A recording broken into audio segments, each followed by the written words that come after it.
Yo, DJ! Are you done mixing yet? You're talking to the Rolex wearing, diamond ring wearing, kid stealing, wheeling dealing, limousine riding, jet flying, son of a gun, and I'm having a hard time holding these alligators. You're talking to the Rolex wearing, diamond ring wearing, kid stealing, wheeling dealing, limo jet flying. We Ric Flairing on them niggas. We Ric Flairing on them niggas. You talking to the Rolex wearing, diamond ring wearing, kid stealing, wheeling dealing, limo jet flying. We Ric Flairing on them niggas. Yeah, we Ric Flairing on them niggas. It's apparent these girls staring. I'm Ric Flairing, gold across my chest. I'm fresh to death, I'm Paul Bearing, not at all scary. When I open like Betty Wops and find to these circles that's going in like a carry shot. Woo! I'm going in like a Mary Pop off that Mary Crop at the top flow at the Marriott. So questioning me is like questioning you. See, we the best dressed, so come and get blessed with the crew. Not one but two, different ways to slaughter your crew. Committed tat across the chest, I guess she blessed with the truth. People want to see them checks, representation of proof. Living through my elders, trying to resonate to the youth. But ain't nothing to get my flash on. Longevity is heavily embedded in my melanin. Layman terms, I last long. My grind repetitive, I'm smoother than real silk. Lyrical cash cow who can't cry over spilled milk. We in here. You're talking to the Rolex wearing, diamond ring wearing, kiss stealing, wheeling dealing, limo jet flying. We Ric Flairing on them niggas. We Ric Flairing on them niggas. You talking to the Rolex wearing, diamond ring wearing, kiss stealing, wheeling dealing, limo jet flying. We Ric Flairing on them niggas. We Ric Flairing on them niggas. This ain't no normal situation, this preparation with greatness. Industry full of fakeness, it's really in for the taking. See, life is what happened to you, more so how you take it. Don't get stripped of your knowledge and mentally leave you naked. I like to live otherwise. I'm sorry that I'm fresh to death. I put the polo and apologize. See, black son, we ain't nothing like them other guys. Quit to socialize, we organize, then we mobilize. Off the deep end like a scuba diver. And no confusion, just keep it pushing like Uber drivers. Woo! Business fresh just like a supervisor in a Gucci visor. Can't find a smoother rhymer. You're talking to the Rolex wearing, diamond ring wearing, kiss stealing, wheeling dealing, limo jet flying. We Ric Flairing on them niggas. We Ric Flairing on them niggas. You talking to the Rolex wearing, diamond ring wearing, kiss stealing, wheeling dealing, limo jet flying. We Ric Flairing on them niggas. We Ric Flairing on them niggas. Yeah, DQ baby. Shout out that boy Miggy for that fire track. Hey, Black Sun, sun up. What's up, Vinny Vegas? What in Vegas? Yeah. Shout out Pharaoh's Kids, D-Phase, yeah, Bubba C, yeah, Ric Flairing on them, Ric Flairing on them, Ric Flairing on them, Ric Flairing, son up, baby. Yo, DJ! Are you done mixing yet? Oh yeah, wait till the night forevermore.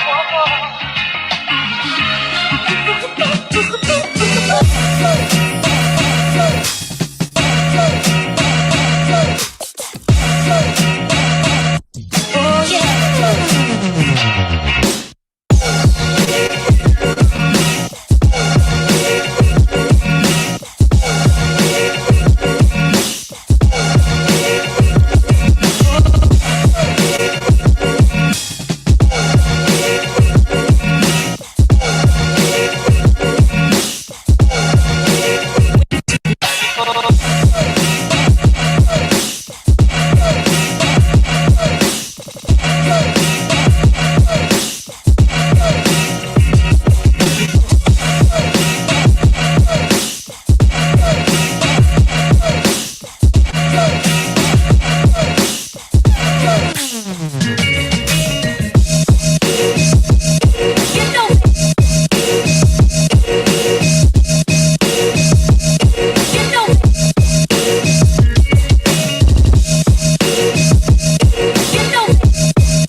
Yes, sir.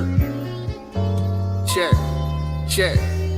See them hoes flocking to the pimpin' doctrine that we living by, but you don't know that. See the world is mental, solving any issue starts with the mind, but you don't know that. See you think you chiefin' on that cushy killer, but it's Reggie Miller, you don't know that. See you think you know, but you don't know that. You should peep the flow, cause you don't know that. Check smoke, hella fied, qualified him. Hella fly, super fly pimp. Couldn't find a better guy. Hermes shirt and tie. Crab legs, butterfly, shrimp. Your other guys are certified wimp. You need to find a better guy. These hoes love me, tell you why. Broke the motor 89. Black sun, here to shine. Drop an album, steady climb. Reclaim a dream, we made a mine. I caught my cushion, different kinds. Ended cause of body high. I came to get the party live. Black sun, we stand alive. See them hoes flocking to the pimpin' doctrine that we living by, but you don't know that. See the world is mental, solving any issue starts with the mind, but you don't know that. See you think you chiefin' on that cushy killer, but it's Reggie Miller, you don't know that. See you think you know, but you don't know that. You should peep the flow, cause you don't know that, pimp. Now we in the wind with no blowback. Only pause for cheese like a Kodak. You see the black sun sign on my throat hat. Looking so fabulous in my throwback. Ain't enough for us to get a throw track. Yeah, we find them hoes just like a low jack. See your video, the shit so wet. You misrep the city and can't go back. We don't chase the trends, we some trendsetters. Had it hard in the beginning, that was getting better. Try to get up in the game, but they didn't let us. Now they can't block our wins like a damn sweater. But we didn't let them, no we didn't let them. Kill our grind, what's our time, cause we getting cheddar. Hold it down, cold town, straight to lead better. No more talking to these niggas, let the leg hit them. Hoes flocking to the pimpin' doctrine that we living by, but you don't know that. See the world is mental, solving any issue starts with the mind, but you don't know that. See you think you chiefin' on a cushy killer, but it's Reggie Miller, you don't know that. See you think you know, but you don't know that. You should peep the flow, cause you don't know that. Yo, pimp the pen to make the dollar holler to my money grand like my mama's mama.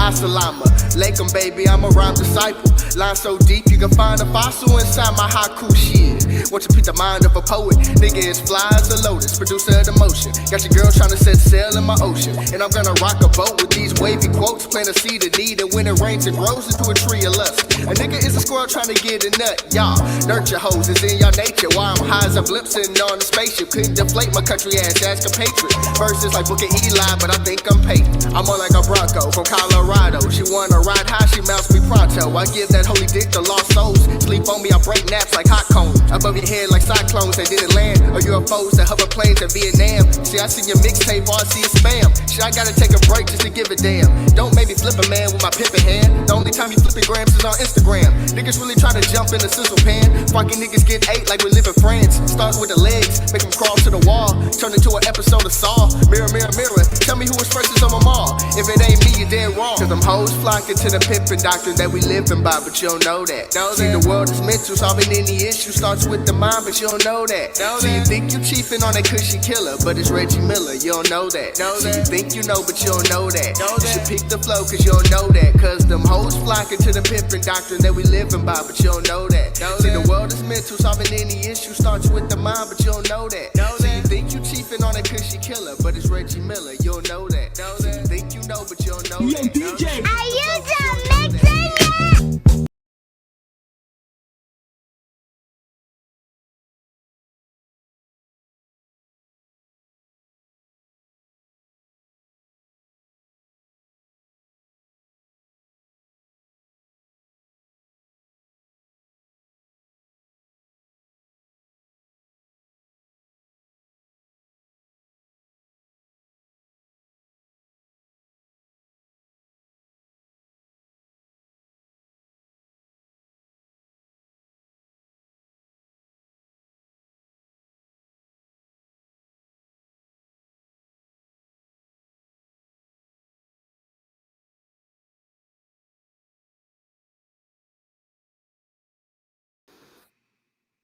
Whoa, why is my thing so fuzzy?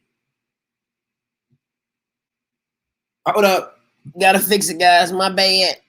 I don't know why my stuff's so fuzzy.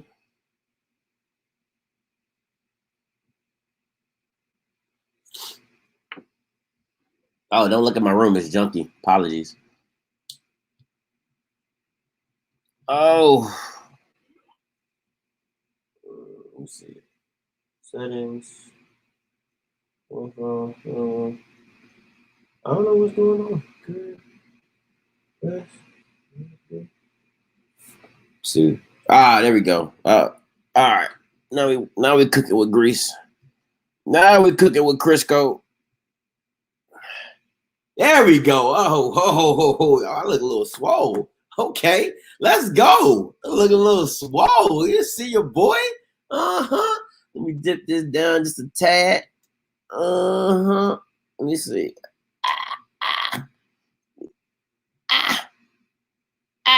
There we go. All right, perfect. Sweet. What is going on, everybody? Welcome to Off Script Live, and you know it's your boy Scotty back again. Listen, this one hurts, man. Quincy. Listen, if you've been watching this show for a little minute, you know Quincy Casey been my guy since EWC. Quincy Casey, I've been on the Quincy Casey. Listen, it's been two bandwagons I've been on: Ryan Nettles and Quincy Casey. Anybody who been watching this channel knows that's my guy. So this one hurts. So that's why you see the Jackson State. That's why you see the I Believe. This one hurts. All right. It hurts. It cuts me deep because I love me some Quincy Casey. All right. With that being said, first of all, the call lines is open. Let me get my wits about me, man. Because listen, this Jake, his camp reached out to me and was like, "Hey, Scotty, Quincy might be going to the portal." I was like, "Ah, you are the only participant in the conference." Who does that? I was like, "What? No." I was like, "Don't do that. Don't like, don't call me with that kind of like. Call me and say, hey, I think we're gonna stay, or hey, like." But they called me. They I'm the Black Woj, I'm the Black Adam Schefter. So they called me up and was like, "Yo, we're gonna give you the exclusive. Yo, he's going to the transfer portal." I was like, "Appreciate the heads up, but I ain't gonna lie, how when you be about to cry and you get that little lump in your throat," and they would be like, the camp was like, "You okay, Scotty?" I was like, I'm gonna be good. Like when G Baby like got shot in the hardball, like that, one of them, one of them tears. One of them tears, right? So I ain't gonna lie to you. That it hit me. I ain't gonna lie. This one hit me. I'm a big Quincy Casey fan. And the reason I'm a big Quincy Casey fan is because I know what a quarterback looks like, and my man checks the boxes off. You know what I'm saying? Like, he legit checks off every box you want for a quarterback. He has the height, he has the tangibles, he has the competition. He played at 5A in high school, so he's used to big games. He can sling it. You don't even want me to pull up the NFL caliber throw my man can do. You don't even want me to do that. You need to go check my film session out when my man's on the opposite hash and throws a 15-yard out route. But we ain't even gonna talk about that. That's NFL caliber right there. But people don't want to respect my man. So you have all these things wrapped up in a quarterback. But I feel like you can shoot me where I stand. But like I said, I put my stuff on wax. Quincy Casey is James Harden. Quincy Casey is JSU's James Harden. You can't keep everybody on the team, so somebody gotta go. Now, is Shedeur going to end up being Westbrook or KD? I don't know. Or he could be Serge Ibaka. He could be Serge Ibaka. But Quincy is JSU's James Harden. Look, man, you need your own team. You need to go prove that you can go do it by yourselves. By yourself. And that's what the transfer portal is going to allow Quincy Casey to do. And I feel as though people going to be in the comments. They're like, "Oh, he's this, he's that, should do this, should do that." Right now, and excuse me because I'm sick, but I'm still doing this because I got to get this video out. And as of right now, I will put on paper and on wax right now that I would take Quincy Casey over Deion Sanders. That's where I'm staying at. That's where I'm standing at. I would take Quincy Casey over Deion Sanders every day of the week and twice on Sundays. Let me get to these callers real quick. Hey, caller, you live. What's going on? What's up? What's your name? Where you calling from? Hey, this is from Baton Rouge. Shit, I called yesterday. You tried to get on me a little bit. You know what I'm saying? But it's all good. It's all good. Did I try to get on you, or did I get on you? It's a difference. You attempted to get on me because afterwards I heard a couple of callers when one or two are gathered. I heard a couple of callers that said that they agreed with me. So I won't say one or the other, unbiased. Oh, you're the Randall guy. You're the Randall guy, right? You're the one that yes. Lord have mercy. Go ahead, sir. Yes. All right. Now, going with I'm staying on the topic. I'm only calling for this topic. I called it. I called you the first time I ever called you. When Quincy Casey threw for those yards, I said that boy need to enter the transfer portal right now. You said that. I'll give you that. I called it. I said he need to enter it now because there's something deeper going on, and that boy he ain't gonna get no fair shot. So he's gonna go with the film that he has, which is good film, correct? Right or wrong? That's yeah. Your best game is your last game. In the totality of the film he's put up, does that not look like good film? Oh, it looks like great film. All right. That's why I said that he was going to transfer. This is why I said from Jump Street, it's all about his son. Pass it to Will. He's passing it to Will. I told you this. Oh, man. He looked at that mug and he's Carlton Banks and was like, what do I do, coach? Pass it to Will. Okay, I'll just transfer. Screw it. Just like the other quarterback did. Is this not two quarterbacks that saw playing time this season for Jackson State that have entered the transfer portal? They're telling you, pass it to Will. Yeah.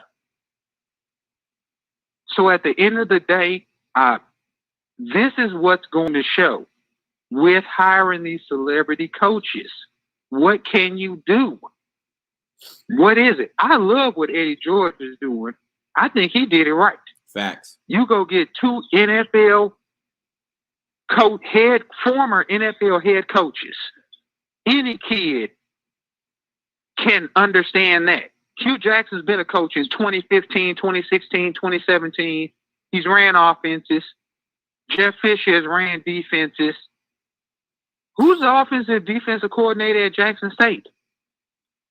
Jason Phillips is the offensive coordinator, and Thurman Thomas, is that his name? I think Thurman Thomas is. He's the defensive coordinator. Thurman Thomas, the running back? No, defensive guy. Thurman something. Okay, no, you just said Thurman Thomas. The first thing that pops in my head is Buffalo Bills. You know, Jim Kelly. It's Thurman something. Somebody in the comments is going to put it the right. Dennis Thurman. There you go. Dennis Thurman. Okay, Dennis Thurman. Okay. I knew it was a Thurman. He has a little. Yeah. He has a little experience. Not to the level of those guys. Let's be honest. No. Not to the level of a Hugh Jackson and a Jeff Fisher. Not to that level. Okay. That's like Stump Mitchell experience. That's all I'm saying. And Stump Mitchell had NFL experience. The only thing I'm saying is this shows a pattern with what's going to happen with this. You're going to have guys that come in that are going to supersede guys that are already there, that are hoping and wishing that they could get a chance to be under the learning tree of that type of knowledge. And now they're leaving because they already know that they're just going to recruit 4 and 5 stars, and we'll just wait and see what happens. But I called it from Jump Street that he was going to transfer. I'm going to leave it to you now. I called it. I said, and don't be surprised if you see a couple of more, and we'll see what happens next year. Appreciate the call, my guy. No problem. Till later. Listen, so I agree on most of what he said is that Texas Southern got us. Listen, as much as you want to downplay Jeff Fisher, and Jeff Fisher is god-awful as a head coach. God-awful. All right? But you're building it the right way because as Eddie George being a new coach, listen, I am a manager of people and personnel. That's it. Listen, the biggest curve to head coaching is simply game management. That's the number one thing when it comes to a new coach. Game management. Can you game manage? All right. You take that, if you learn that aspect, because yes, there is a learning curve to learning how to manage the game. That if you're new to this, yes. All right. Now, second of all, then it's just dealing with people and personnel, and then you move on from there. You get what I'm saying? So Dealing with. hey, turn your background down. You live. Hello? Yeah, you live. Turn your background down.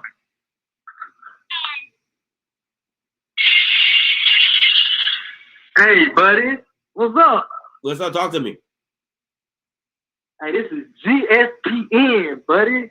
Oh my God. What's up, G? I'm calling in because I had something to tell you, bro. What's up? I want to call you and tell you that Q is a bootlicker. Yeah, that's the farthest thing from Q. Now, I'll take it for me, but Q, no, sir.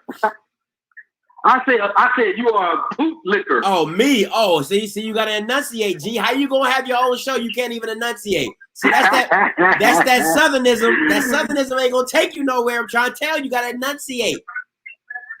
Hey, look.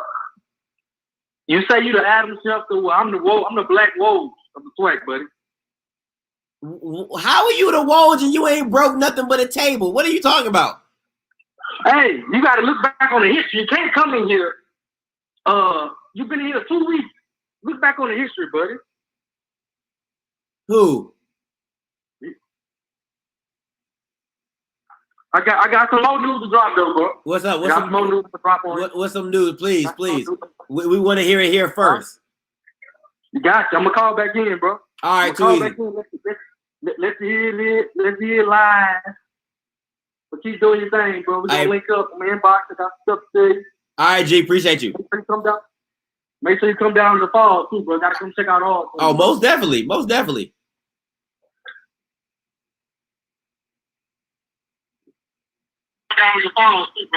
Hey, you live. Talk to me. Turn your background down. Hey, yo, this Coach Simmons over here calling me back, man. What's up, Coach? Hey, I've been hearing this stuff for the last couple of days, man. On the real, I'm tired of hearing this shit, man.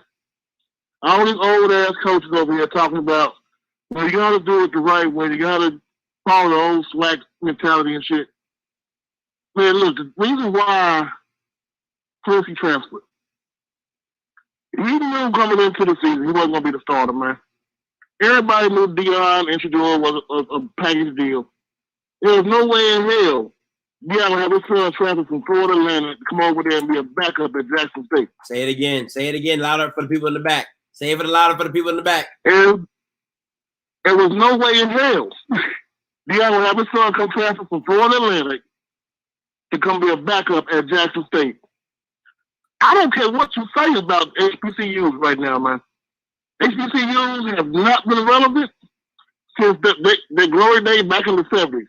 Since 78, when Florida A&M won that damn title. It has not been relevant.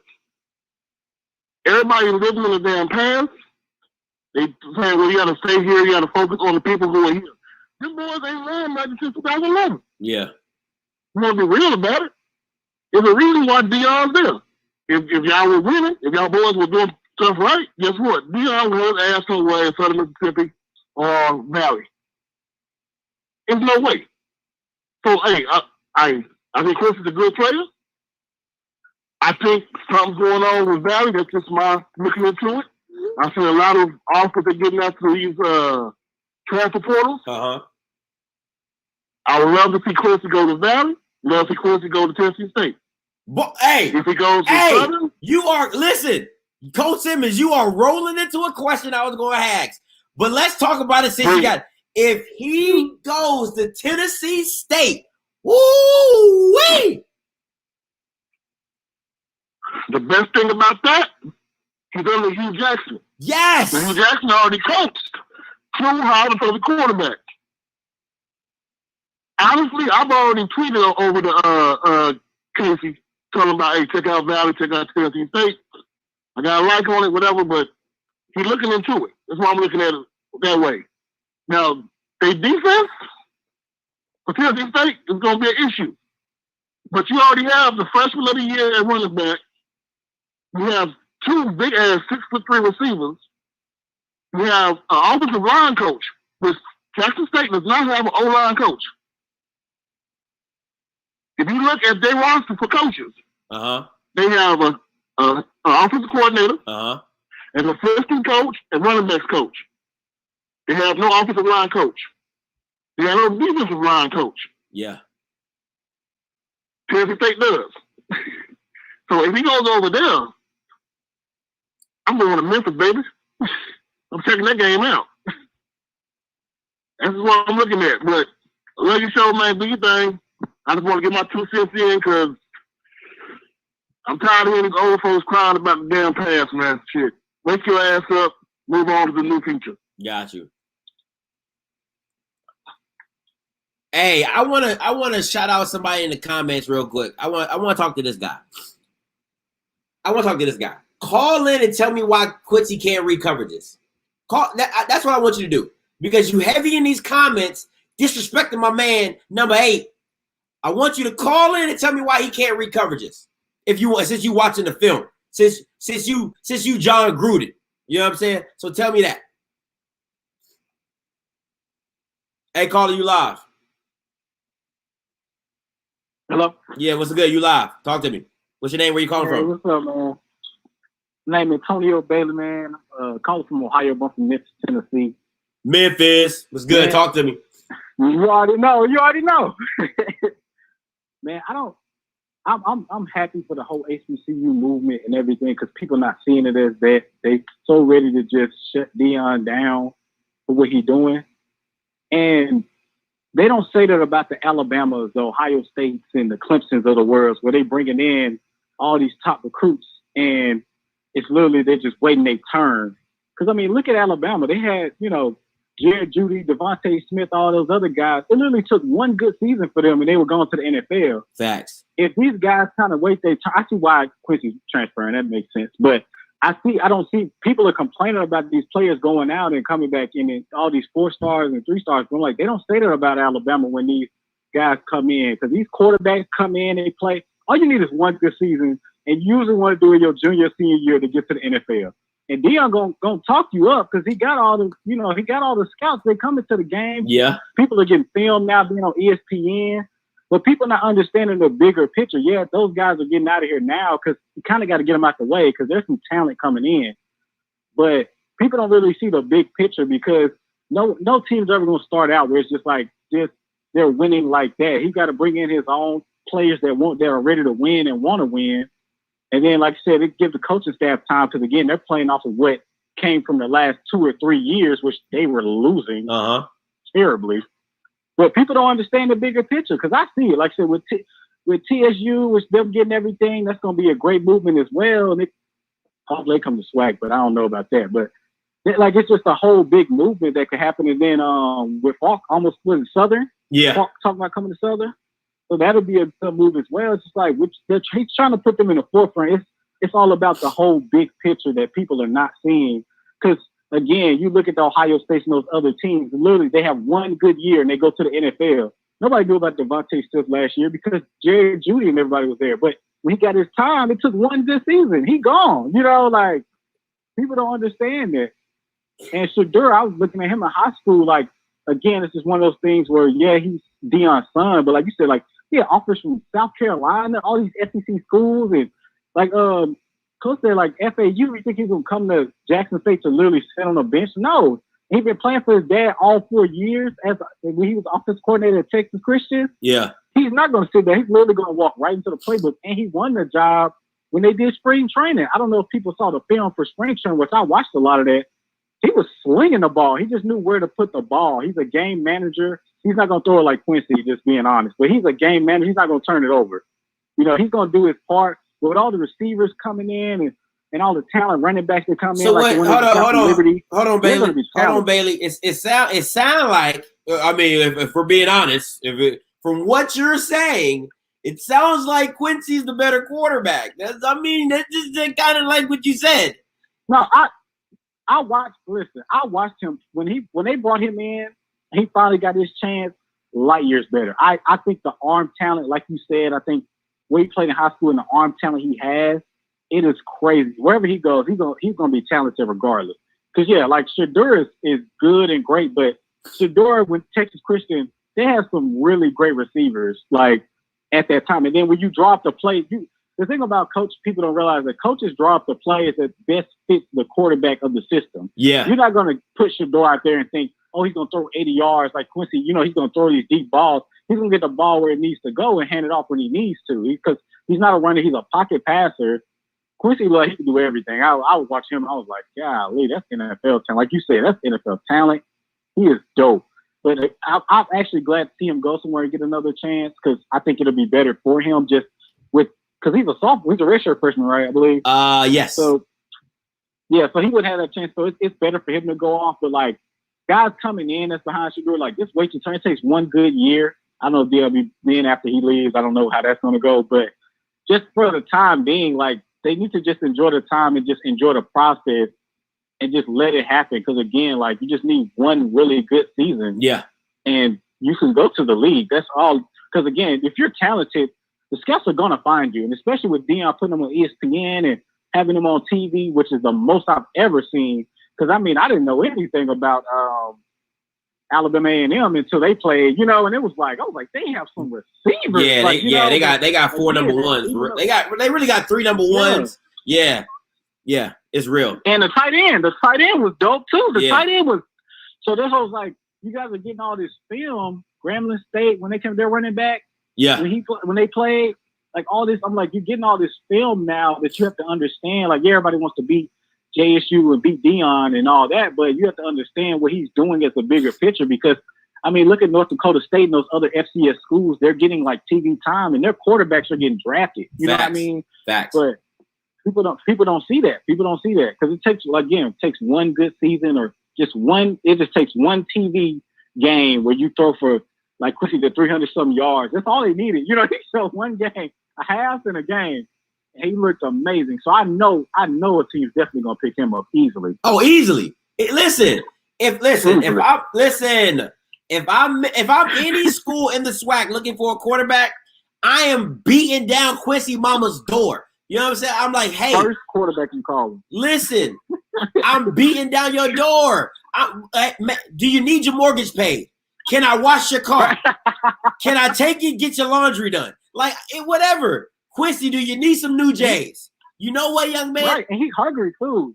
That's the perfect. And like people sleep on. He can run too. People don't even think about that. He can run. His arm talent is so good that he don't need to. Like he's a great quarterback. Like, no, I agree. I think he's more talented than Shedeur, but I think Shedeur is going to fit Deion's system. And I agree with you 100% with that. If you've been running the same system all the way from high school through college, of course you're going to be successful. Yep.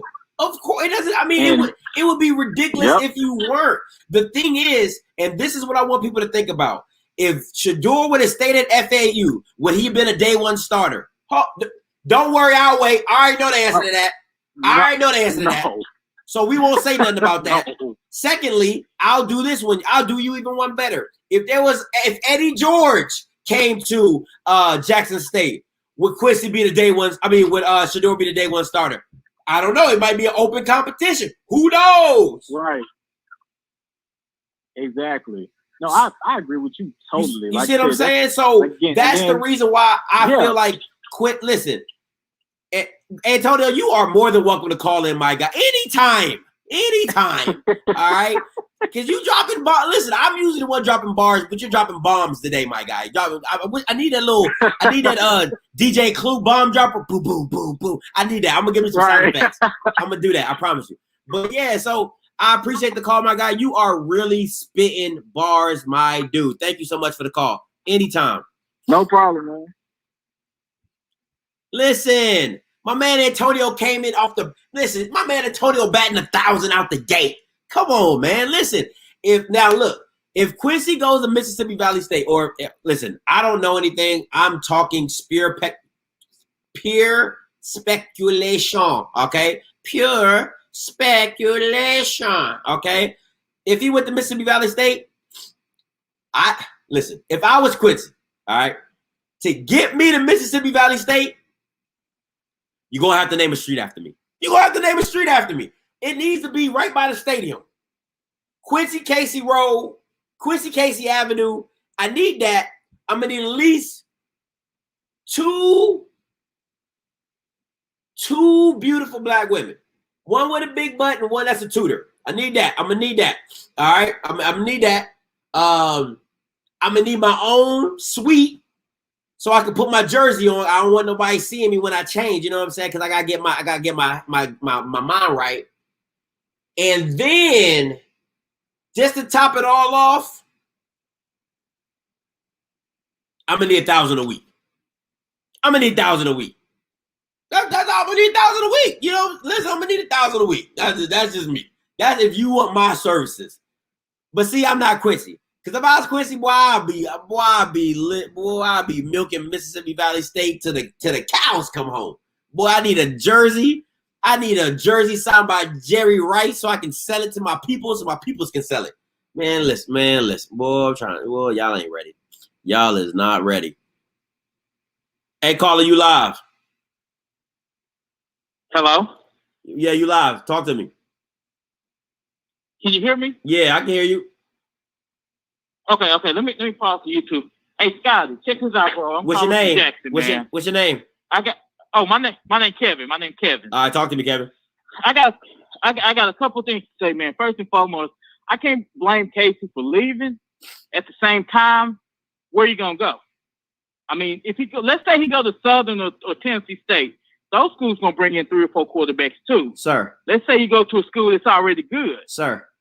Can you hear me? Yeah, hold on. Listen, what I don't want to happen, and this is because callers like y'all go in this long ramble, and then I'm gonna miss the points that I want to make. No. So I'm gonna just go back and forth with you, all right? I'm gonna go back and forth with you. Okay, good. Who isn't going to pick Quincy Casey up is the question. Because once again, he's still a freshman, so yeah, he might still have to sit. But you want the competition. Yeah. You want the open competition. That's what you want. You don't want somebody to tell you it's open competition. In the back of your mind, you're like, man, I ain't even getting no real chance. You want a chance as a competitor. All you want is a shot. That's one. And two, everybody and their mama is going to be looking for Quincy Casey. That man has NFL arm talent. Correct. Go ahead. It's Kevin. about where he goes. That's what I'm saying. It's about where he goes. If he goes to the right school, great. But if he's not careful, he'll be, quarterback number 4. That's all I'm saying. But as far as what Deion saying, man, listen, I've been going to Jackson State games since I was in 7th grade. I'm happy to hear, man. We have not had a good team since 2011, and he needs to clear half their roster. A lot of those guys, and I know some guys that played out there a couple of years ago, they didn't give a damn about Jackson State football. They were out there to walk around and look good. That being said, man, I'm a Jackson State guy, man. I love Jackson State. And I like everything you're doing, man. Appreciate it. Now, one other thing before I go, Scotty. What's up? One other thing, Scotty. We have not had a defensive line since Javancy and Anderson left, man. He needs to get him a good end from somewhere. Man, the tackles are decent, but he needs some ends. Those cornerbacks cannot hold receivers that long in today's game, man. They too quick, they too fast. That's facts. That's big facts. Appreciate the call, my guy. I love you. Take care, bro. All right, you too. Listen, that D-line has been invisible. That D-line be playing the mom games. That's how they be blocking. That's how they be trying to go through the line like this. They be like, oh, it's an invisible wall, coach. I can't get through it. I'm telling you, they haven't. I don't know the last time they touched the quarterback. Hey, Coach Green, you live. Don't come in here with that foolishness, Coach Green. I'm telling you that right now. No, I messed up yesterday because I just woke up and I saw Falk, and Kevin Falk popped in my name because his name was in the room. That's what it was. So I messed up on that part. That's all me. That's why you got hung up on. Huh? I said that's why you got hung up on. Hey, you should have gave it a chance, man. Give you a chance. I watched both of them play. I watched both Marshall Falk and Kevin Falk, bro. All right, go ahead. Hey, I knew it was coming with Quincy Casey, bro. I knew it was coming. because you've been talking about it, because, like you said, Sanders bring his son in there to come off the bench. But at the same time, I'm going to say this. I don't think Sanders is going to throw his son in there and not understanding that his son not good enough. If his son not good enough, Sanders ain't going to just throw his son in there. I don't think he's going to do that. Okay. But as far as like where Quincy Casey go, this is my option. And I feel like he got the best chance there. At one of, I say Texas Southern, Valley, I even say Prairie View. Because everybody else pretty much stacked at their quarterback. Oh, okay. And hold on, Coach Green. I need y'all to get out the mindset that Quincy is going to the SWAC. My man has NFL arm talent. So when you address, listen, wait a minute. When you address Quincy Casey, I need you to say, if he decides to stay in the SWAC, he will go such and such. He is not a SWAC quarterback. I mean that. Look. That's, you ain't let me finish this. I was getting at that. I was saying, I should have said it from the jump. As far as the SWAC, that's the option. Now, outside the SWAC, Norfolk State, North Carolina Central, Tennessee State, that's a deep competition over there. Howard. And I see somebody put up Grambling. Grambling going to be tough because they brought in Noah Bogan. But and then you had the guy from Southern that just called talking about what Tennessee State brought in as far as coaches and what Jackson State don't have. Number one, they do have a D-line coach. Jeff Weeks used to coach under Rex Ryan in the NFL. And, you mentioned Dennis Thurman, who also coached under Rex Ryan in the NFL and was defensive coordinator in the NFL for the Buffalo Bills. So they got the same experience as Hugh Jackson. So he brought in NFL experience on his coaching staff. So I don't know what that guy was talking about.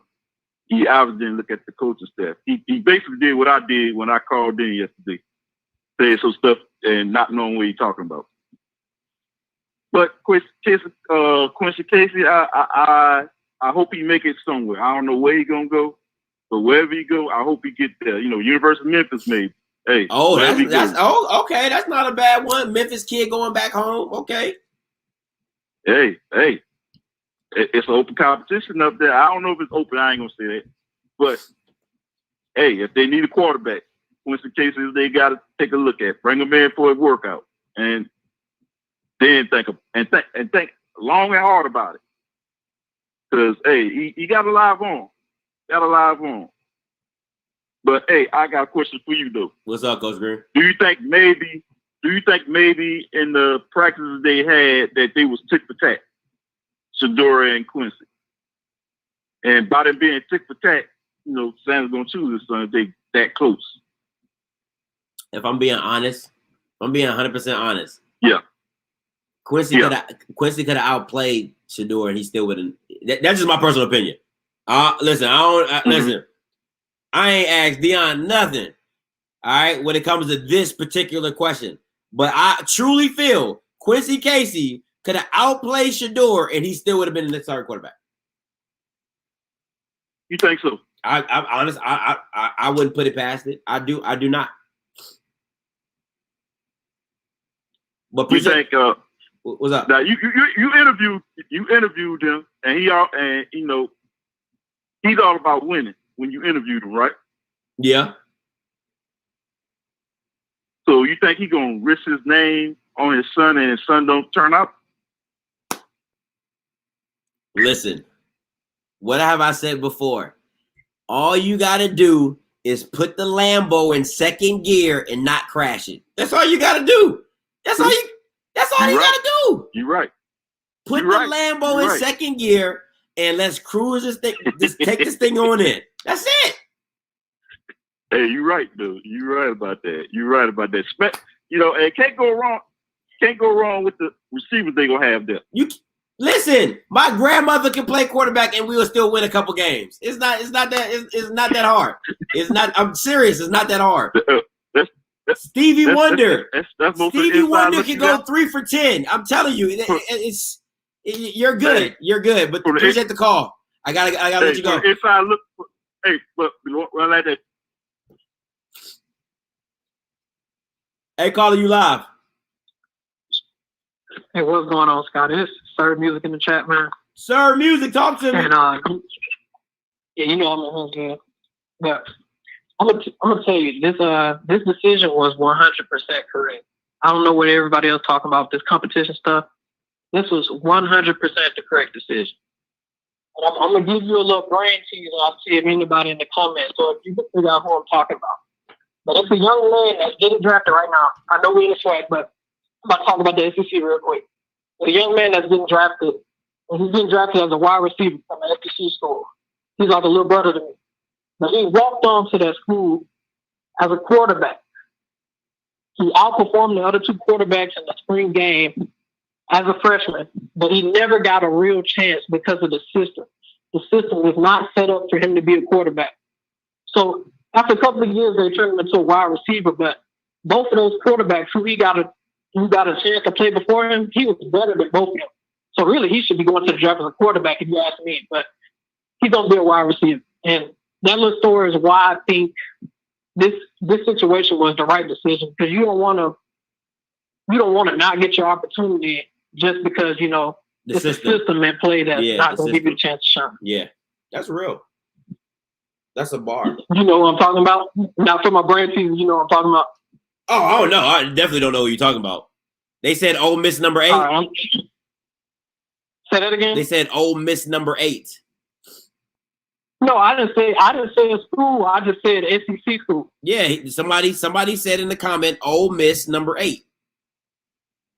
Oh no, I'm talking about Kadarius Toney from Florida. He's a better quarterback than. Oh, that boy is nasty at receiver. He was a way better quarterback than either one of them, but they never gave him a real chance. Wow. Yo, he cold. Oh, he cold. That's when you know you're an athlete. Yeah, I just want to throw that in there. Give you a little story. Wow, wow. Yeah, he was originally a quarterback. That's mind blowing. That's crazy.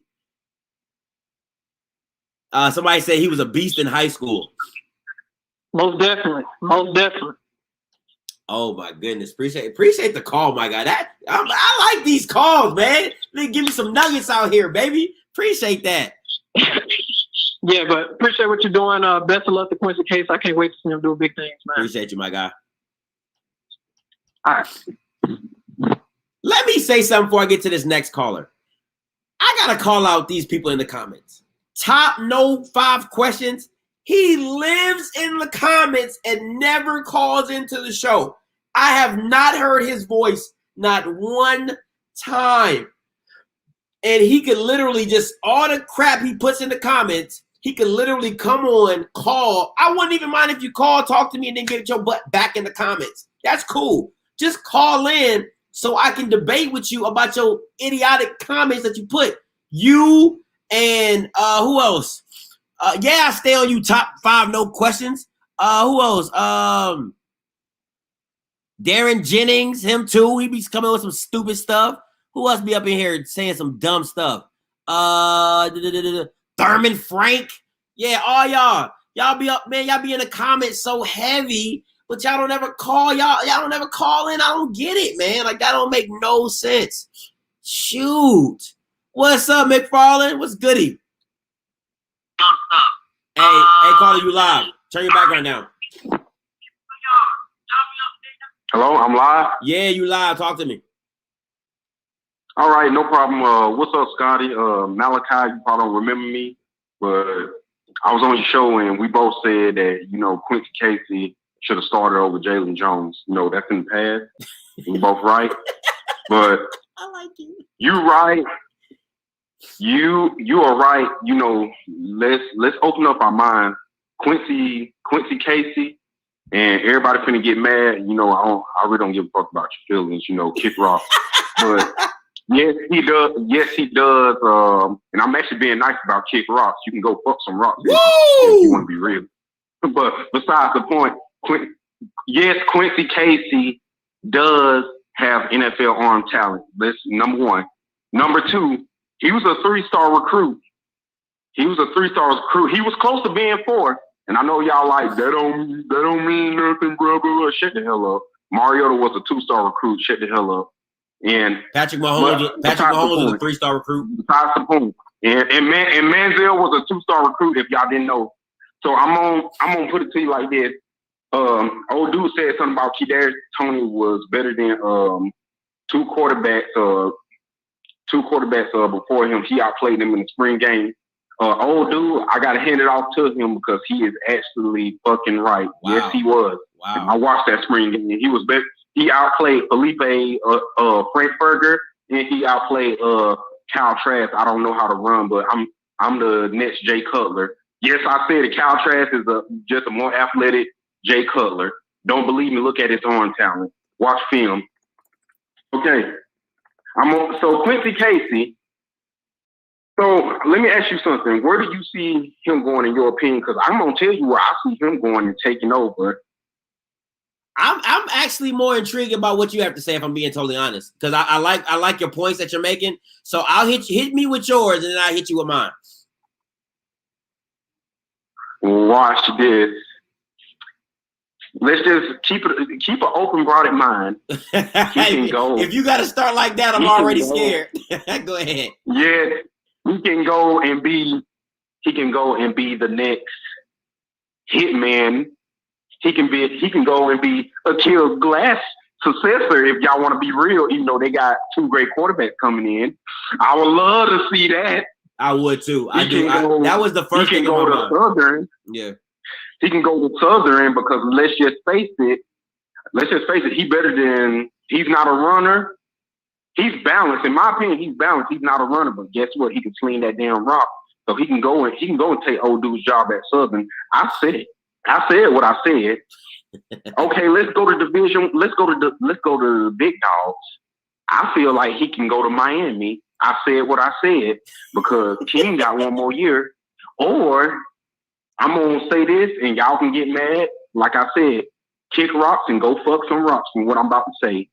But I feel like he's the black version of Sam Howell, who's possibly gonna be the number 1 overall quarterback next year. I said what I said. I feel like he can go to UNC and win that fucking job after Sam Howell leaves. Yes.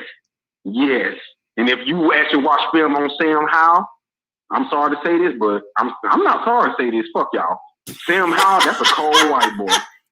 That man is cold. He is cold. Oh, if they get his defense right, he is cold. His touch on the ball is cold. He looked like pastry chef Baker Mayfield out there when he throwing dimes. And I said what I said. Oh yeah, by the way, put some respect on Baker Mayfield because that motherfucker, he can throw some damn dimes. Turn on the film. He can throw some. He throwing dimes that he shouldn't be damn throwing in the NFL. Turn on film. Y'all can get mad if you want to. He assist him. He went out there and he went out there behind a running game. Yeah, he went out there behind a running game, averaged 4,000 yards passing and around 30-something TD passing. What's your fucking point? Russell Wilson did it. Russell Wilson did the same thing when he had Marshawn Dreadlock beast mode. What's your point? Give people what credit is due. And Cleveland haven't did nothing yet, so Cleveland never did anything, but Baker Mayfield finally taking them to the playoffs. All right, you got to reel it in. We ain't talking about Cleveland. Reel it in. All right, yeah. Let me get off topic. Let me get back on topic. Yeah.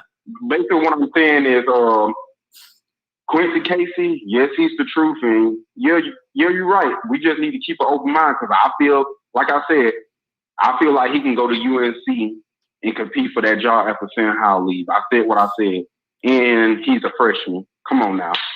Hey, appreciate the call, my guy. All right, no problem. He said what he said, and that's on Mary Had a Little Lamb. You understand? He said what he said. First of all, what I want to caveat and piggyback before I get to these callers is my man has a NFL arm. Period. Ain't nothing after that. And if you want the smoke, call in and we can talk about it. Hey, caller, you live.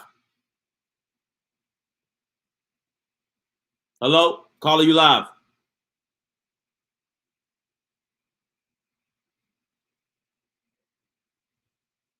(601-750), you live.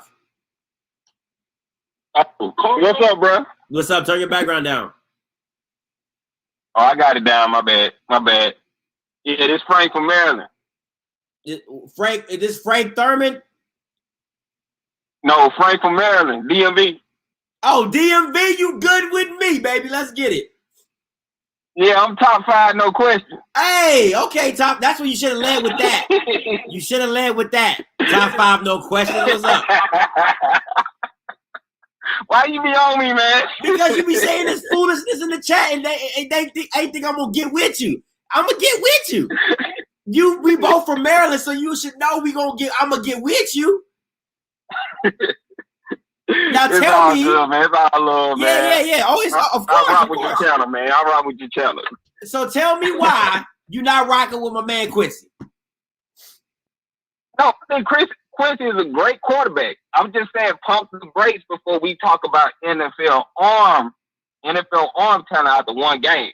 Now, I did see some NFL throws, but before I say he's a QB that can go to the NFL, that's not what I said. More than one game. That's not what I said. That's all I was saying. That's not. See, be very cognizant. I'm very analytical. I speak very precisely. I said he has NFL arm talent. That only means he can make NFL throws. That's all I'm saying. He has the NFL arm to throw. I didn't say he's going to the NFL. I didn't say nothing like that. I don't know what system he's going to be in, who's going to coach him up. All those type of things all come into place when you come into quarterbacks. But at raw talent, just open the box and, you can play with it out the box. That's Quincy. Listen, you might have some issues with it, but it is going to do what it's supposed to do, and that's sling that mug. And that's why I said he's the James Harden of that team. Because if you get him in his own team and you let him shine, he gonna do work. I can see him going to somewhere like USM, somewhere like that. Not quite SEC level, but right there under it. I mean, he's a good quarterback, but I could see him going somewhere like that and shine. Like, if I'm being honest, I can see him going to, did you say University of Maryland? No, I said USM in Southern Miss. Oh, see, I see him going to, a University of Maryland, maybe a... They got two brothers, so they might be fit right now. I'm just that's the caliber. I'm just talking about the caliber of school. Oh, okay. Yeah, Okay. That kind of caliber of school. I see him going to, University of Maryland, maybe a UConn, something he has Power 5 talent. You know what I'm saying? He's in there. You might not see him at an Alabama, but my man got NFL talent. You get him. I really want to see him with Hugh Jackson, if I'm being honest. If I see him with some Hugh Jackson, I think he could. I think he could take that next level. That's that, and that now you can put that on Mary Had a Little Lamb. One question I got. I don't know if you know about this. It's a question about the transfer portal. What's up? So what happens when a student doesn't get picked up if they're in the transfer portal? They what walk happens on somewhere. They can walk on somewhere. That's it. Oh, they can't get that scholarship back or anything like that? No, sir. Oh, damn. Oh, okay. No, well, sir. man, I was just calling in, man. I know you got other callers, man. I rock with your channel, man. Keep doing what you're doing. And it's all love over here, man. I appreciate you, my guy. You can live in the chat comments. I just want to hear your voice. That's all, All right. I appreciate it. Yeah.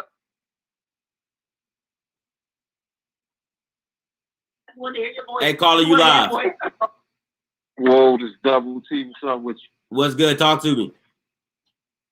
Man, first thing, I want to give you props. You should agree with this. Remember, the second game we was talking, a caller called, and we was talking about, y'all know this all political, that Deion's probably setting it up for his son. You remember that? Yeah. So, you know, that's what I'm saying. Like, Quincy, you shouldn't kind of, you know, you was talking about it, we talking about politics, so you shouldn't be too, you know what I'm saying,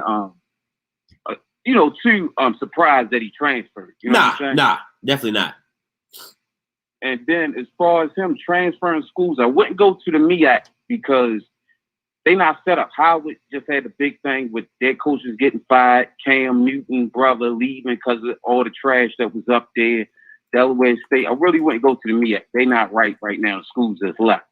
If I was him, to give him the best chance of starting, I would look at like a Jacksonville State, or I had to tell y'all when I say it, like, or JMU. You know, that's not a bad one. That's not a bad one. What you say? I said that's not a bad one. I like that. I like that.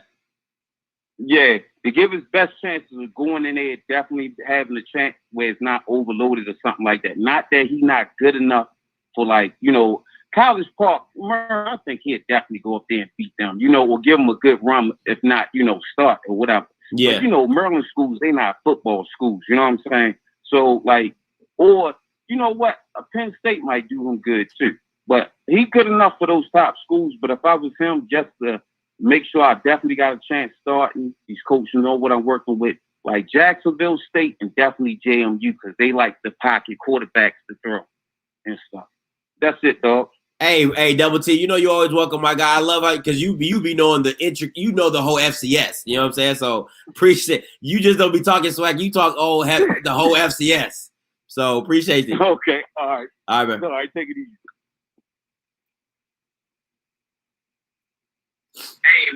Hey, what's good? Calling you live.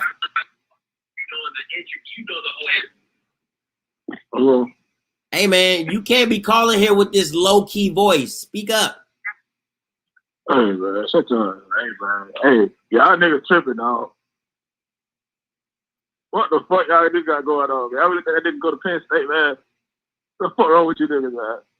Yeah, but what's wrong with me? You won't even say your name to put your name on it. So you just as scary. Hey, you gotta say you my just name, as scary. Man. Y'all just you just as scary. You just as scary, my guy. You're just as scary. You just as scary. Listen, How you gonna listen? That's what I'm be. These young niggas is so. Oh, excuse my language. These young dudes is so scary. You gonna call into the show, sit an hour waiting to get your call, and don't even put your name on it? What are we talking about? What are we talking about? This is what you gotta deal with these young dudes. Like, if you got the balls to call in, the first thing you should do, yo, my name Jay Quellen. Hey, I'm calling. Hey, Quincy's trash. I can respect that. I could respect that. But when you call in, you barely have a vocabulary. You probably fail in English, and you over here talking about, hey man, y'all Bama's, man, come on, bro. What are we talking about? What are we doing? What's up, Mr. Lomax? Talk to me. I'm sorry, man. I know I'm at a delay because I was looking at you. You making these faces. Look, bro, I'm going to go and speak my piece and get off your line. You know I support you. Quincy, I've seen him in a couple of games, right? Didn't see none of it. Well, you can pull up his high school film, but him playing for Jack State, he had a couple of not starts, but he got in a couple of games for Jack State, especially in 19. His arm strength, I will agree with everybody. He got the strength in the arm. He's even coachable to be trained at the NFL level. He made some decent throws. But when you put him in Deion's system, Deion is trying to implement his system that, unfortunately, his son been brought up through. His son been coached by professional quarterbacks. So, I mean, you got to look at what's better. What everybody don't realize, too, Jack State got another quarterback now. They got Grayson. And nobody even mentioning him at all. That's what do we call him? The little Sunshine, I think that's what you called him one time before. Yeah, Sunshine. Yeah. So with that, man, I mean, Quincy would have had a stronger chance starting at number 2. We already know from rumors that his son was practicing with the first team during the doing the actual run of the scheme of the game that Deion really want to implement. So I'll tell you this, from just watching on television and watching the game, the couple of games I went to, Quincy has, I don't really want to say a discipline problem because I ain't here to shoot the man down. I think he's a good kid, he's young. But even with Coach Henderson, I mean, Coach Henderson had a problem with him. Coach Hendricks had an attitude problem with him. And then Deion said before, he got guys that sit on the bench holding all kinds of conversations. They ain't even in the game. So we don't really know what's going on that sideline with us watching from a distance. I just know he's a young kid, and everybody tells him how good he is. So you know how you get when you're young and somebody tell you how strong and good you are. Then you get the big head about you. Then now you think you all of that. Well, he does play good ball. I will just say, I feel like, this is just my opinion, sir. I feel like Shedeur has a better football IQ than Quincy. I'm sorry, but that's just how I feel. And I don't know what your opinion is on it. You have yours too, sir. Whoa. IQ. Be very specific when you say IQ, because you know when you put black and IQ, that's two different things. So, you know, because, hey, I'm being serious. So when you say an IQ, it can only mean the playbook. Because if you put Shedeur and if you put Shedeur and Quincy, you drop them both in FAU, you drop them both at Kentucky, with him not having his dad and his playbook that he's known for his whole entire career, that's a different conversation. Yeah, you know, well, you got a point there. I mean, because then that pulls Shedeur out of his system, and it'll make it even. It'll make it even. It'll make the playing field even for both. Then who wins the job will be a different story. So you can't say his IQ. Go ahead. I'm sorry. You can't say his IQ. You just gotta say his understanding of the playbook. That's two different things. I agree with you. Then his understanding of the playbook from what his dad is trying to implement would be much more better than what Quincy could grasp. I mean, I ain't gonna say he couldn't grasp it, but it would take him at least a year or two to get there. Now with Shedeur coming in, that's all he's been running. Everybody got to be mindful. All we saw was high school film on Shedeur. Now that's facts. Now we watch Quincy on the collegiate level, at least for the SWAC is concerned. That's facts. It's just a half a step better than high school. I'm gonna call it what it is. Those guys leave there, go to the pros, and they get coached up better, and then that's how they become what they are. But with Shedeur not having film as far as college is concerned, I don't know what he looked like doing practice. I don't think nobody does. So we can't say Quincy would be the better quarterback in that scheme. Drop him in Southern, drop him somewhere else, and let them learn their playbook, their schedule, their scheme. Then that would be probably a fair fight. Right now, it wouldn't be a fair fight. And the people that's jumping in the transfer portal from Jackson State, they already knew their spot was gone anyway. Facts. They already knew that. So these guys are just trying to find somewhere where they get some playing time. That's all, and I understand that. I mean, if it was me and I'm saying, Dad, I've been at Jackson State starting, but this guy they're bringing in now, this linebacker they're bringing in now, I know he's going to take me out. So let me get out of here now while I got a couple of film on me with these couple of these tackles and one or two interceptions and see if I can land somewhere else and at least get a starting position. Because you know how we are. We don't want to be sitting on the bench. Yeah. But I ain't going to hold up all your talk time, sir. I mean, I don't debate with you. I either agree or disagree with you. We ain't going to debate about it. That's what I'm saying. Like, I listen, Mr. Lawback, you know, you always welcome to call. You know, you good. You good as gold with me, baby. You know what I'm saying? But it's, to me, it's just, Shedeur's playing with a loaded hand. He's playing with a loaded deck.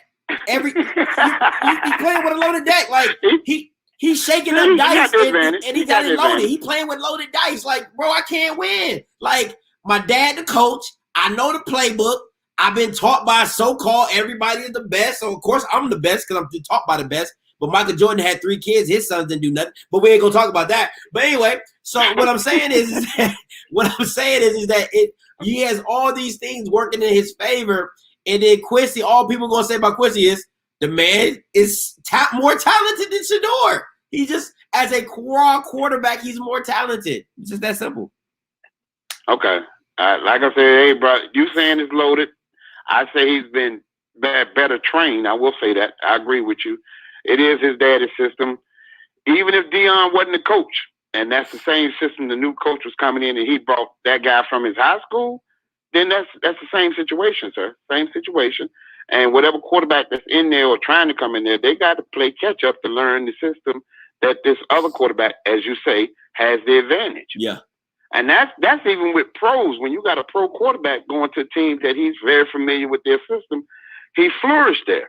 He's just going to succeed. Yeah, that's fair. Right. So we get a boy a chance. I wish him the best. I swear I do. I wish Quincy the best. I think he needs to change his attitude.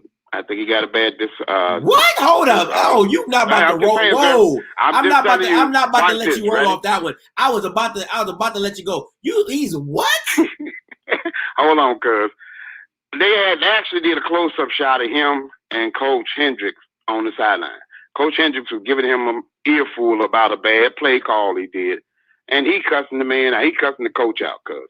I ain't trying to put him out there just telling you. I know he's young. How you know that?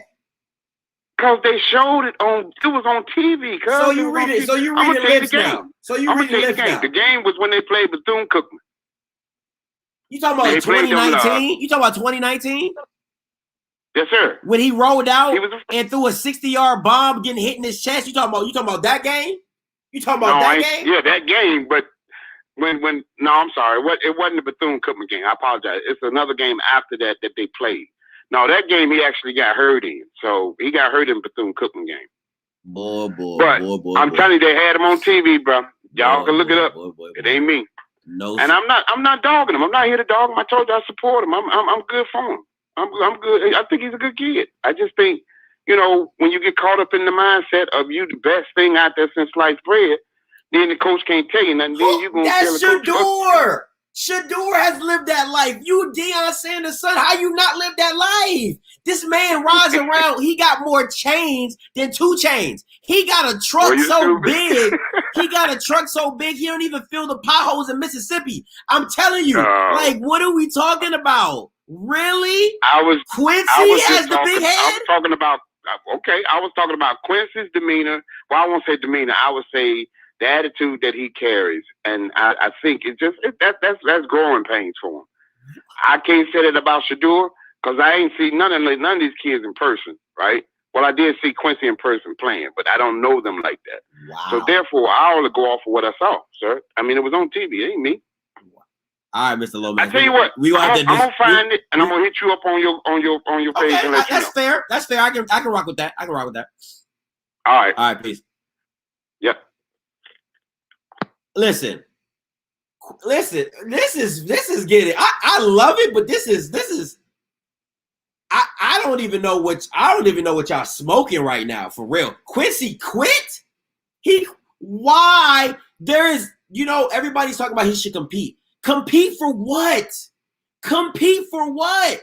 If your mind you think that the job has already been given away and you never had a chance at it, what are you competing for? What are you competing for? Explain that to me. I don't understand it at not even at a little bit.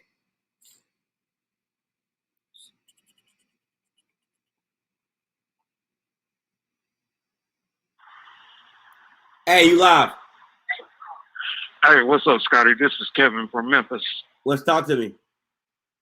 Okay, so here's my take on this whole situation. I've seen Quincy play. I sat there and watched the game. Thanks to you. I'm looking at it like this right here. Outside of the SWAC, Tennessee State, you got Middle Tennessee State, but I would love to see him in Memphis. Memphis actually has pretty good chances of winning their conference and possibly getting a bid to a higher bowl game. The quarterback that Memphis has right now, that dude sucks. The head coach that is at Memphis is kind of, riding the bubble right now, and he really needs to do something this year. Yeah. It would make perfect sense to get this kid in, You know what I'm saying? Yeah. If he doesn't play this year, okay, give him time to learn the system. But get him rolling and everything, bro. You got a hell of a chance to sit up and make some much needed improvement with a team that is hungry. Now, if you think Memphis is playing schools like Mississippi State, East Carolina, Houston, Tulsa, Tulane, bro, those are, I guess, mid-major schools. Yeah. That have UCF as well as USF. Mid-major schools that have been giving these Power 5 schools a headache for the past 5 years, to the point to where I believe it kind of started with Boise State, right? Sir, When they wound up beating- sir. The question of the night, we're talking about Quincy Casey. What are you talking about? Right. I'm getting to that. Get there. That's what I'm saying. These schools have been giving these major schools a problem. That gives him the opportunity to play major schools and the opportunity to be competing to be in a bowl game every year. I feel like Memphis is a good choice. Memphis. All right. So you want Quincy? You think Quincy Casey should go to Memphis? Yeah, University of Memphis. That how you could have said that 10 minutes ago? I said that in the beginning. That's what I'm saying. And you should be like, hey, Scotty, look, man, love the show. Appreciate it. Calling in. The University of Memphis. And then I just gave the reasoning behind it. It didn't sound like that, but all right. Appreciate the call, though. For sure.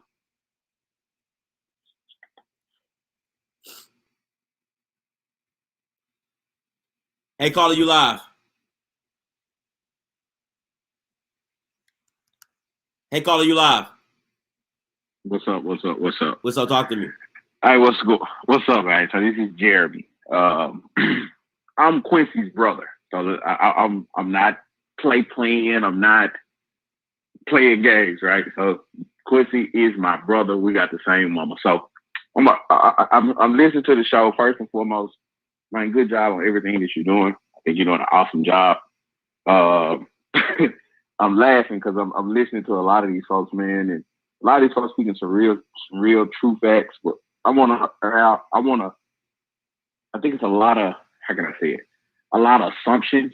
So let me clear up the assumptions in the best way possible. You good with that? Hey, listen,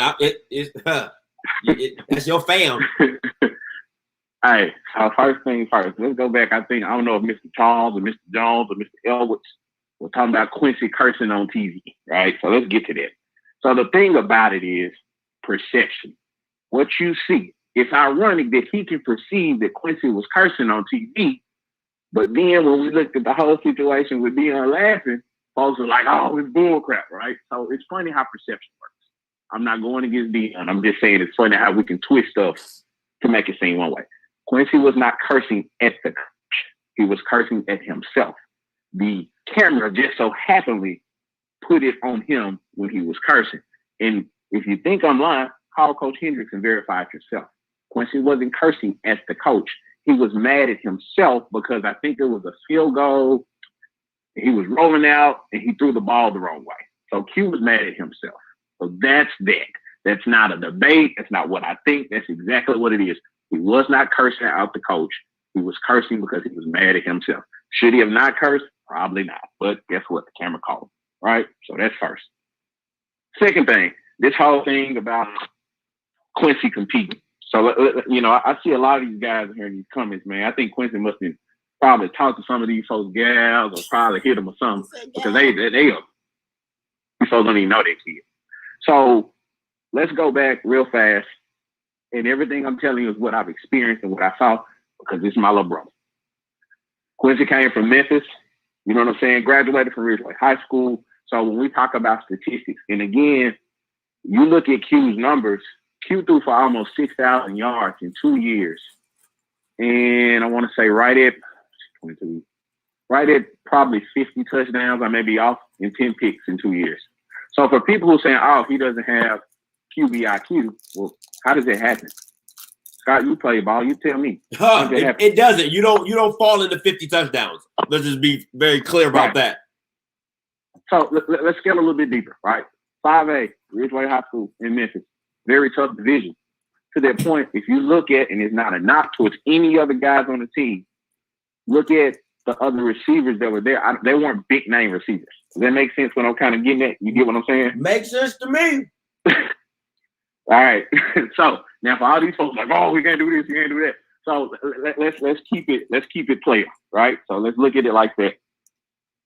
The next thing is this: Q's never thrown a pick at Jackson State. I don't know if folks realize it or not. So let's talk about the Bethune game. Say that one more time. Say that one more time.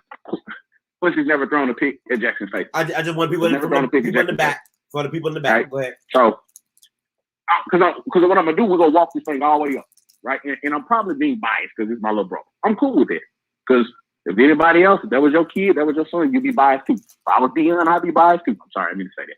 So let's talk about the Bethune game. Quincy goes in. Quincy was 4 for 4 for that game. 4 for 4. Didn't have one incomplete pass. And when you look at it, Q got hurt in that game. Quincy he did a rollout, got hit. Stadium went crazy. Quincy got hurt. So boom, they pull him out. I'll be honest with you. If Quincy had never got hurt, in my opinion, Quincy still would have been a starter all the way up till now. That's just my opinion. Okay? It's a reason. Folks got to realize something. Why did Hendrick start a true freshman? A true freshman when you had Jalen Jones and you had punter. He started Quincy. Why would he do that? Why would he do that? Why would he do that? I don't know. Just seemed a little odd to me, right? This cat, it started a true freshman. Okay, so then we move on. So Q, has his thing, goes through it. Nothing against Jalen. Jalen was a 4-star. I saw it when Jalen got to Jackson State. I think they had a big controversy there. And I look at Hendrick. Hendrick he was in a tough spot, y'all. You got Jalen Jones, Quincy Casey, and you got Ponder. To be fair, respectfully, for me to look at the situation that he was in, Jalen had the most hype. He was the 4-star QB transfer from Florida. How we not look starting this kid? You know what I'm saying? Mm-hmm. And then we got Ponder. Punder's been here. Ponder didn't really lose you the games, but he didn't really win them jump speeders. You know what I'm saying? Facts. And then you got Quincy. Well, we're like, who the hell is Quincy? Nobody really knows you. But Quincy was a 3-star. Since we get so caught up in stars. Quincy was a 3-star QB. But you look at you take all that into consideration. So Q, goes through what he goes through, red shirts. You know what I'm saying? It is what it is. The next year, the boy put on 23 pounds of muscle. 23 pounds. And somebody said he don't work hard. Come on, bro. I love to come see where you flip burgers at. What you talking about? How you gonna say somebody don't work hard? It's funny because sometimes, bro, we be so hard on these kids that play ball that we don't even be as hard on ourselves or our own damn kids in our own house. So some of y'all need to chill out with all that because what it shows is a character flaw that you're intimidated about something that's going on personally in your own life. So let's scale forward because I don't want to feel like I'm preaching. I don't want to take up too much time, but it's only so much I can sit back and listen to assumptions. So then let's scale back. It's funny because Quincy's 11th grade year, we went to this Under Armour camp. Quincy used to wear number 2 in college, in high school. Quincy goes to the Under Armour camp. Guess what? He got number 2. Guess what, Scott? What? What, Jay? He didn't get to wear number 2. He had to wear number 5. Why is that? Guess why he didn't get to wear number 5? Guess why he didn't get to wear number 2? I don't know. Why? Because Shador was there. Not Sanders. He got to wear number 2. Wow. Quincy, it's now the funny thing about it is ironic how all this played out. You know what I'm saying? Like, dang, you see that, and it was kind of cool. Then you're like, man, Shador at Jackson State all over again. Okay, good stuff. Nothing against Shador, and I'm gonna be very clear with this. Quincy and Shador are very cool. There is no beef. There is no drama. There is no hate. Same thing with Jalen. Quincy and Jalen were tight. So there's no beef, there's no drama. It's a quarterback competition. But at the end of the day, if you really know my little brother, Q, for the most part, man, he's real chill. He's really chill. He probably should be more boisterous, but he's super chill. That's just how Quincy is. And I'm gonna tell you how you can notice it. Look at how he plays in the pocket. If you notice Q, he don't really ever seem rattle. Have you ever seen rattle to you when he's in the pocket? Doesn't seem He rattle seems to real me. smooth. He seems very in control. That's just Quincy. So when you go back to it now, you're saying, well, I'm seeing people say, oh, he quit.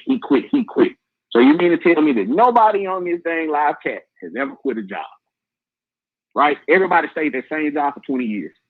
Everybody stayed in that same spot for 30 years. I'm looking at Hollywood TV. He looked like he done quit a couple times. He looked like he done quit a couple jobs. I'm looking at his picture right now. He looked like he done quit a couple jobs. Bro, when you look at it, Quincy, so you say, okay, he went through the Ponder situation. He went through the Jalen situation.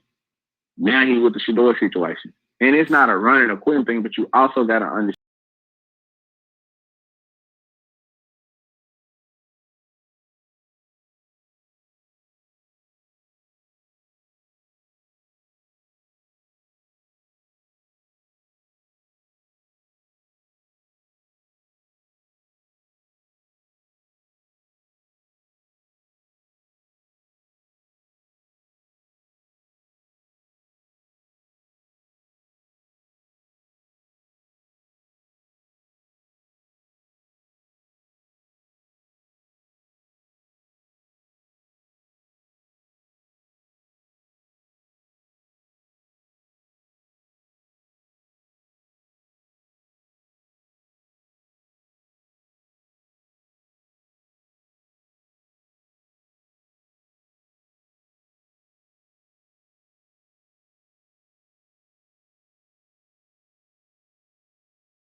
Alabama A&M. Not to mention, how much prep time did he have before that game? Maybe a couple days? Maybe. I'm just saying. So you're saying he can't play, he can't read these defenses and this, but the boys never threw a pick or has been there. He's made plays all the time. Unfortunately, Quincy's not a run-first QB. He go sit in the pocket and he go pick your ass apart. And if you don't believe it, go back and look at his high school tape. He go pick you apart. See, the problem is we want most black quarterbacks to be runners. How long does it work? They don't work long. Man, we never wanted Quincy to be a running quarterback. That was never designed. It was never part of the plan. I was like, bro, you see what happens to running quarterbacks? They run them into the ground, and then they're like, oh, they need to change their style up. They need to throw more. Well, hell, you ran him for 7 years. He was getting hit by linemen. Hell, no wonder he can't throw no more. He beat up. You never wanted Q to be a running quarterback. When you look at the whole situation, again, this is not a shot towards Deion or Shador. Please let me explain this. But let's look at something. Dog, if we talk about the definition of daddy ball, bro, you think that man not going to have an upper hand advantage? And you talking about competing? At some point, you have to trust and believe in yourself and know, hey, bro, it's time for me to roll. Nothing personal. You got to see the writing on the wall. Facts. Man, Jason State going to have a phenomenal program. They're going to have a phenomenal season. At the end of the day, this is my thing. Man, you could put Stevie Wonder back there with the talent they got next year and they go ball out. To be fair, Shador's been in that system, in that program for a long time. He's supposed to know it. He's supposed to have the best IQ. Bro, I was at a scrimmage. Shador threw 3 picks. You know what? They never talked about it. Why didn't they talk about it? I'm asking a question. Why didn't they talk about the scrimmage where he threw 3 picks? It doesn't help the brand. It don't fit the narrative. It doesn't fit the narrative. You understand what I'm saying? I respect Deion because, man, here's the thing. We all want to be able to put our black kids in positions where, guess what? It is what it is. That's my kid. That's my son. He's going to be in that position. So I can't knock the man at all. But what we can knock is the fact that Q decides to make a decision that's best for him. And you see it writing on the wall. For all we know, hell, Deion probably said, man, you're probably making the right decision. You know what I mean? Is. So I think when we start looking at this whole breakdown of, Quincy versus Shador, my thing is, yeah, he's only got that one game against Alabama A&M. But to me, that's super impressive. And I'm going to be real with y'all. Y'all didn't even see Quincy play. You did not see Quincy play. So you did not, and I mean it on everything. You didn't see Q play. All right, Jay, I got to let you go, though. You didn't see Quincy play. Hey, appreciate the call in, Jeremy. Appreciate it, bro. All right, man. No problem. All right, before I get to these other callers, I promise I'm gonna get to you. I'm gonna say this. All right. And it's oh my gosh, boy. I don't understand these people in the chat.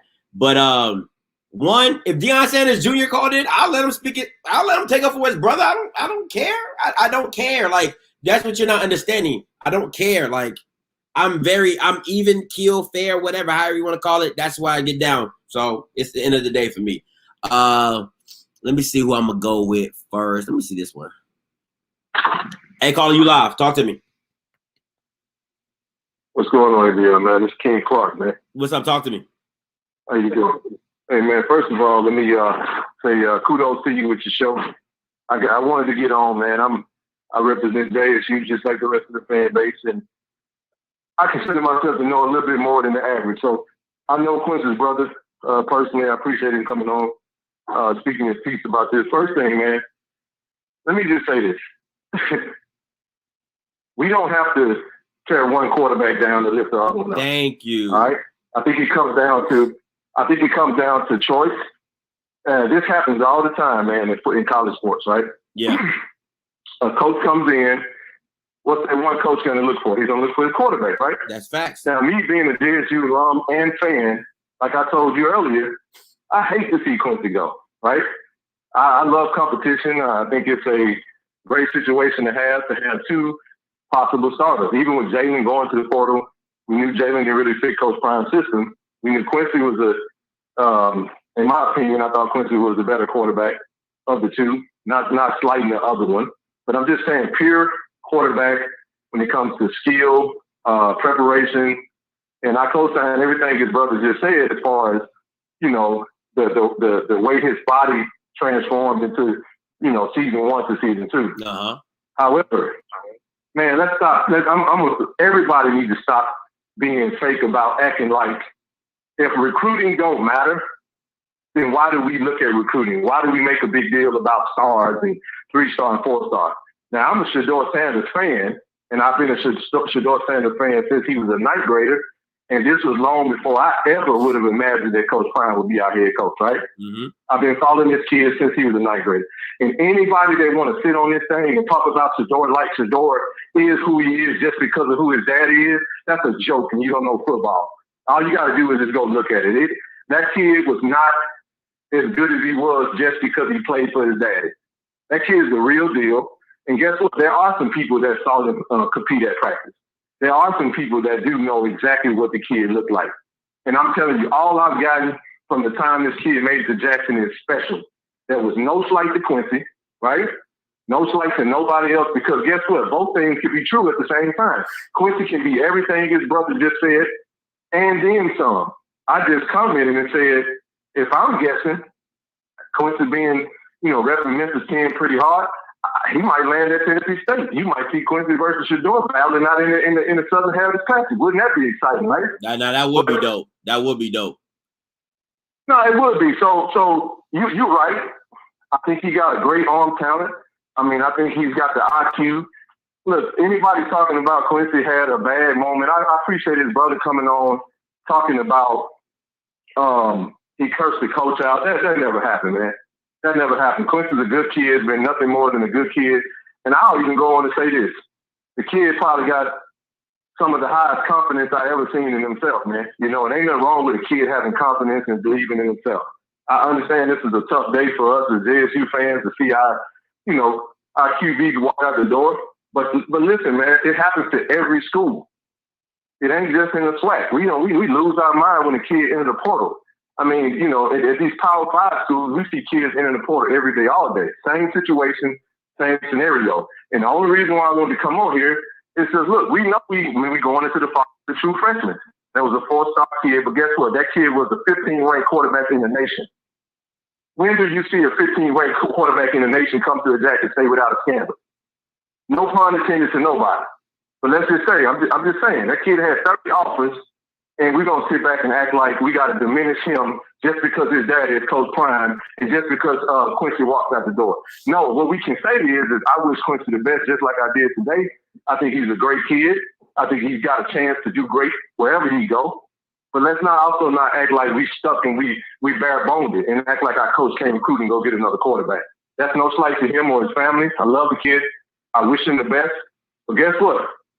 We got a coach now that can actually go get another quarterback and put the man back of his son. We also got Grayson Thompson who came transferred in from North Texas. Let me hold on. That's all. Hold on. Go ahead. Yeah, I got you. Let me ask you this: If I was a top rated quarterback, right?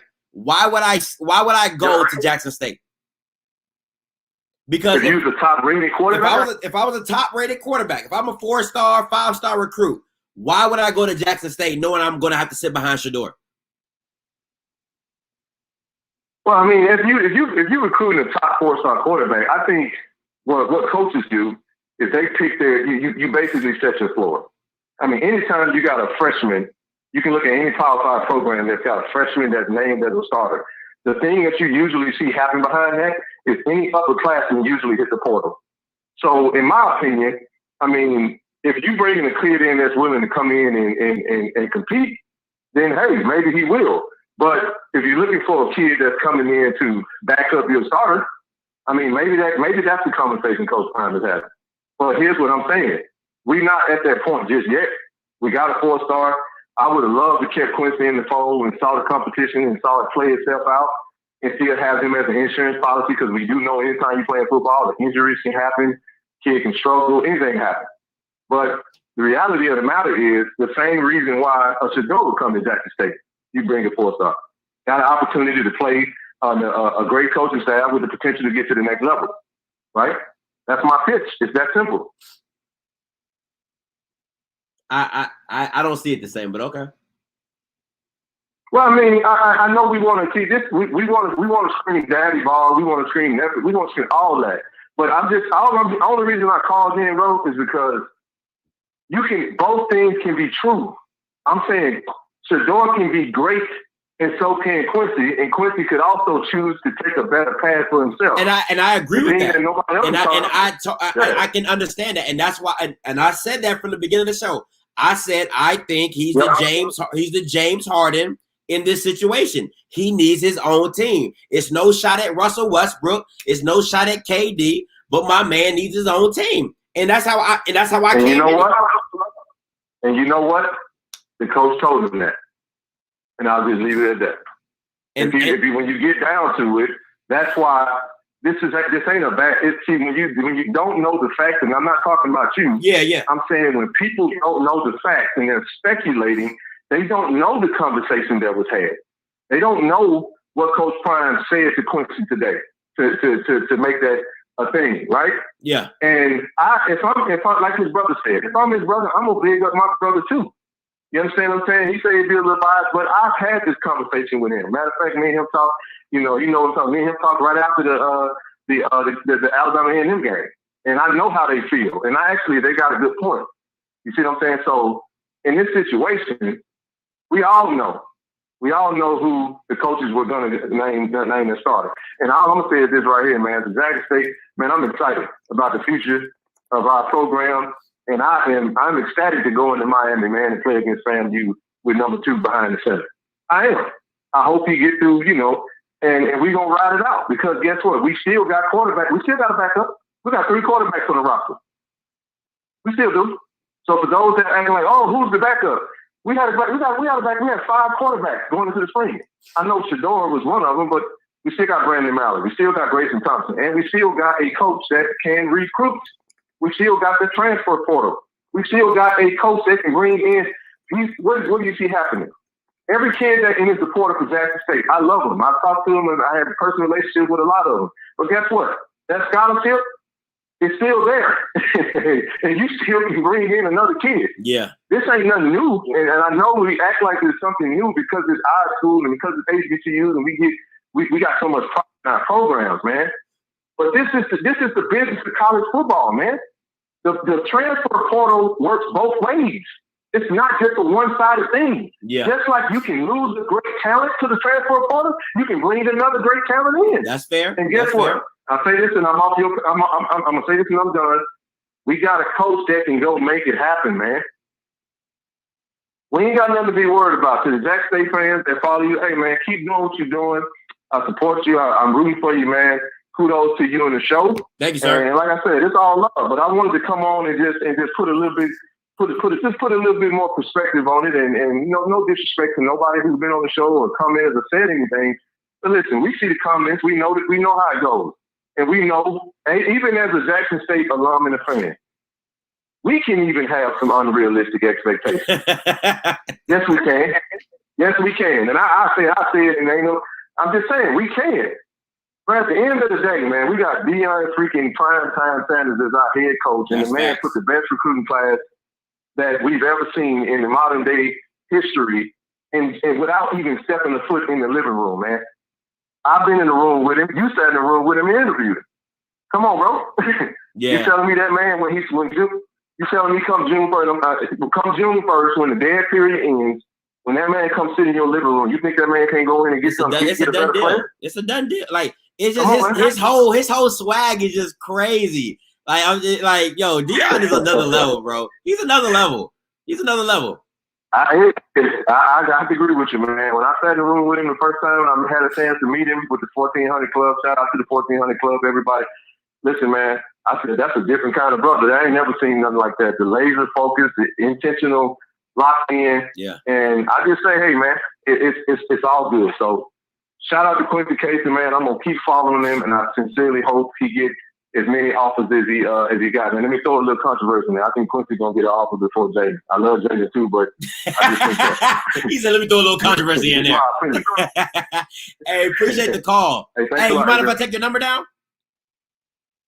I said, you mind if I take your number down? Yes, sir, man. All right, I'm writing it down right now. Hold on. And I got you down as Mr. Clark. Just put me down, Ken Clark, man. Ken Clark. KC, man. All right, appreciate you. I'm gonna text you after the live. Appreciate you. Kudos to you, man. All right, peace. All right, take care.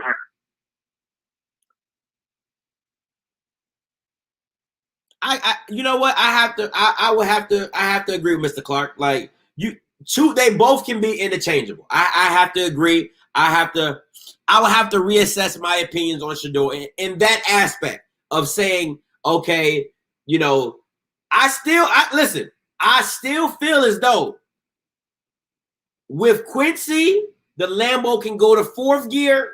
With Shador, you keep it in second and you just cruise it on home. That's just my personal opinion. You get to your destination the same, just a little different. All right, just a little different. But I do agree with Mr. Clark. That was he was spitting some facts. He was spitting some hardcore facts, and I gotta respect that. Go ahead, calling you live. What's up, Scotty? What's up? Talk to me. What's your name? Where you calling from? Oh, boy, this is Mr. 1000. I'm calling from Jackson. What's good? Look here. Let me switch up the controversy, man. I'm not sold on Shador Sanders. Okay? I'm not quite sold on him. But can you imagine? I've seen what Quincy can do, and he's just a freshman. Can you imagine what them brothers could do? They could have been the fab freshmen of quarterback. Ooh, I like that. Of the HBCUs. They could have been a 1-2 punch combo or a 2-1 punch combo that would have murdered the game. That's fact. I hope Quincy, man. I wish that young brother all the success. I just hope we don't never have to meet that dude when he find his niche, because I just see something in the brother. That boy finna be the Michael Vick of HBCU, because that young cat, he showed me some confidence and swagger when he started. We may lost, but that brother put points on the board, and he was a freshman. That cat was like, I've been here before. Yeah, I've been here before. I do this. So, but like, for real, can you imagine that? That would have been a Fab Five combo, freshman combo, bro. Like, can you imagine what coaches would have to do, because you got a 1-2 punch combo with some freshmen at quarterback? Yeah. Bro, I'm gonna say that. And look, brother, I hope you had a good time here in Jackson. Take my number down. Got you. I'm writing it down right now. When you get back here, brother, you know, I'm gonna have to show you a good time. All right, too easy. So, man, I enjoy what you're doing. You know what I'm saying? I'm your number one hater, but I'm your number one fan. You know what I'm saying? You get on my goddamn nerve, but you know what I'm saying? I got your back. Hey, appreciate you 1,000. Much success, brother, man. Do your thing, man. And we all fucking with you and we ride with you, brother. Appreciate you, my guy. All right.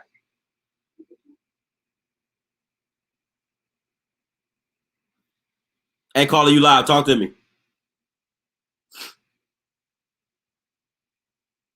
901-650. Talk to me. You live.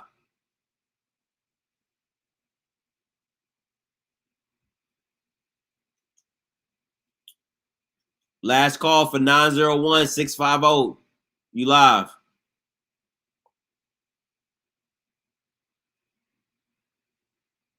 All right. Hey, caller, you live. What's going on, Scotty? This is David over in Dallas, bro. What's good? Talk to me. Hey, man, what is going on with my school, bro? I'm trying to figure out what's going on. So, to me, and this is my opinion, and you have your opinion too. When Jalen left, when he entered the transfer portal, the job for the starting quarterback in the fall was Quincy's to lose. If he wanted, that job, he would, you know what I'm saying? He would fight for it. He would compete for it. Okay. So now he enters in the transfer portal. Quincy enters in the transfer portal, and it seems like, I don't know, is somebody getting in his ears talking about, hey, you have a better shot of starting somewhere else, or he had the better shot to start at Jackson this fall. Even when Shedeur comes in the fall, it was going to be a quarterback competition, regardless of the fact. Regardless, it was going to be a QB competition. No, I agree. In the fall. Deion told me that in the interview. He told me the exact same thing in the interview. Right. So, like I said, it was Quincy to lose in the fall. If you know what I'm saying? I don't think it was. Listen, I don't think it was Quincy's to lose. Like I said, Deion said it was an open competition when I asked him about it. But I just don't think it was his to lose, though. You know what I'm saying? Like I really feel like it was just an open competition. But perception, everybody in Jackson State knew that Shedeur was a starter. Nobody wants to hear that all the time. And then when I read the comment, I'm driving right now. When I read one of the comments said that Shedeur was trash. How you gonna tell me that Shedeur was trash? I seen the dude in person. I seen him carve up schools, you know what I'm saying, nationally ranked teams that they played this past season. And he threw for 300, 400, three touchdowns, 4 touchdowns. The boy is not garbage. He is not garbage. I need to get their damn brain checked. You know what I'm saying? Like, who were they playing? Okay, who were they playing? I don't know who said it. No, I said I don't know who said it. No. I said who were they playing?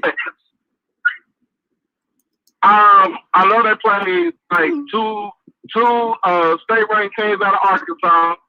They played. They went to Mississippi twice. They played Madison Ridgeland Academy their first game of the season. They went back to Mississippi later in the season and played Clarksdale. It's crazy because they played for a national championship for, basically for private school. To me, I don't know. Okay. It's crazy right now, man.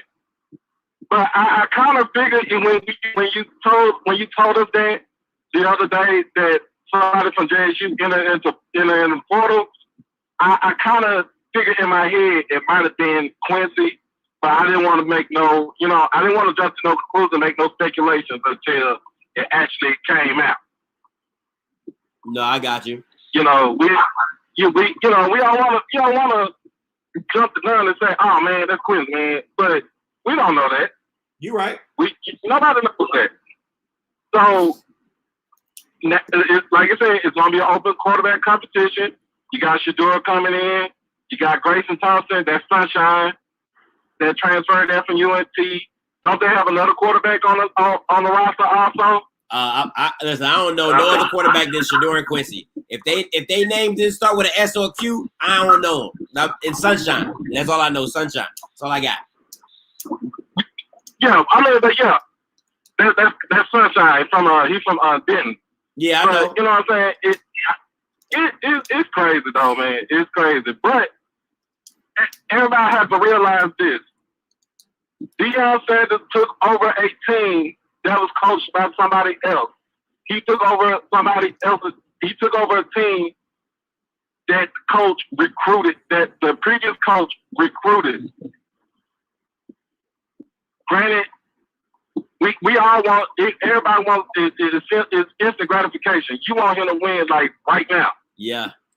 But it's going to take at least one or two of those signing classes in order for him to get that team way that he wants it to be. No, don't agree with you. Don't agree with you at all. You don't agree with me at all? I don't. Listen. I get what you're saying because that's the premise of any new coach coming in. You're like, oh yeah, you got to get this. No. As many transfers and starters you done brought in, you could fill two teams with all the people that Deion done brought in off this transfer portal. You see what I'm saying? So no, you need to listen. You can't tell me this. What you trying to tell me? You trying to tell me he went and bought a Lambo and then he's like, hey, you know what? I'm just gonna drive my Honda. Like, I'm really about gas saving. Like, no, you better get in that car and you better drive it. No, you built this thing, you went and got it, drive it. I understand what you're saying though. I understand what you're saying. I mean, like, yeah, you got all the transfers in, and then like, yes, when his other recruiting class come in the fall, hey, you just got to see what. I mean, if he gonna win, if we gonna win, we gonna win. If we gonna lose, he gonna have fire under his feet. Listen, that's what I'm saying. He don't have. That's what I'm saying. I just want to put my 2 cents in. Listen, that's okay. Shador is setting up to be Lonzo Ball. This is how it's setting up to be that situation, right? Because if you come in and you aren't to the expectation of what your fans are going to say, it's okay. First of all, let me say this. You can lose to FAMU, right? But it's how you lose. If you go to FAMU and you get blown out by 2 touchdowns, 2 or 3 touchdowns, the seat is hot off rip, right? Some JSU fans will be like, you know what? It's the first game. They're a little rusty. They're a new team. Okay, we'll give you that. All right.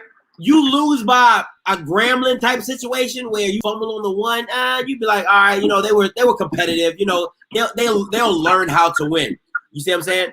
But what cannot happen, and I mean this for a fact, you cannot have a losing streak in this season. Point blank, period. You cannot lose games back to back. At no point in the season can you do that. I don't care what you're talking about. You can't. That can't happen. No, you're right. You're right. You can't lose back to back. You can't. You know what I'm saying? Because we're expecting him to basically like win the whole SWAC. That's what the expectation is. I don't agree with that. I don't think he has to win the SWAC. To me personally, I don't feel. Listen. All Deion has to do is come out of the first season with either an 8-2 record, a 7-3 record, something like that. So when he can go into a kid's recruiting room or a house, he can say, "Hey, we were 7-3 last year. You are the missing piece for us to get over the hump." But if you go into a kid's room 4-6, 3-7. Oh no, you can't tell a kid you're the missing piece. No, my guy, you need more. You need a lot more. So that's my thing. Right. Yeah. No, but man, hey, it's good to chop it up with you. Give me your opinion. I'll give you my opinion. Appreciate you, my guy. Anytime. You have a good one, bro. You too. Give me your opinion. I'll give you my opinion. Hey, calling you live. Turn your background down. Anytime. Give me your opinion. I'll give you my opinion. Hey, calling you live. 901-650, you live. Got it. What's good? Talk to me. Turn your background down. What's happening with you, brother? Turn your background down. What is you talking about? Turn your background down. Brother, it's the real Quincy Casey's daddy. Go ahead. It's Quincy Casey's daddy. I can't. You're breaking up. Hello? Get some. Hey, if you're calling in, get some service. All right, what's up? You calling you live? Hello? Yeah, you live. I'm live now? Yes, sir. Oh, God, check this out, bro. This is Mike from Jackson again, man. I called you earlier. I got two questions for you, bro. What's up? If you was the quarterback, Quincy, would you do HBCU, Power 5, or Group of 5? And my second question is this: Sanders gonna have 3 or 4 scholarships to give. He's gonna wind up in the transport portal. From looking at Jackson State play, what would you go get? What position basically would you go get? Okay, repeat the first question, and then I'm answer, and I can answer your second question. But repeat the first question. If you was Quincy, would you push for HBCU like Oldham's at Norfolk State? Would you try like a Group of 5 Memphis? Or would you go big, say, and try to do maybe Florida, Penn State, Stanford somewhere?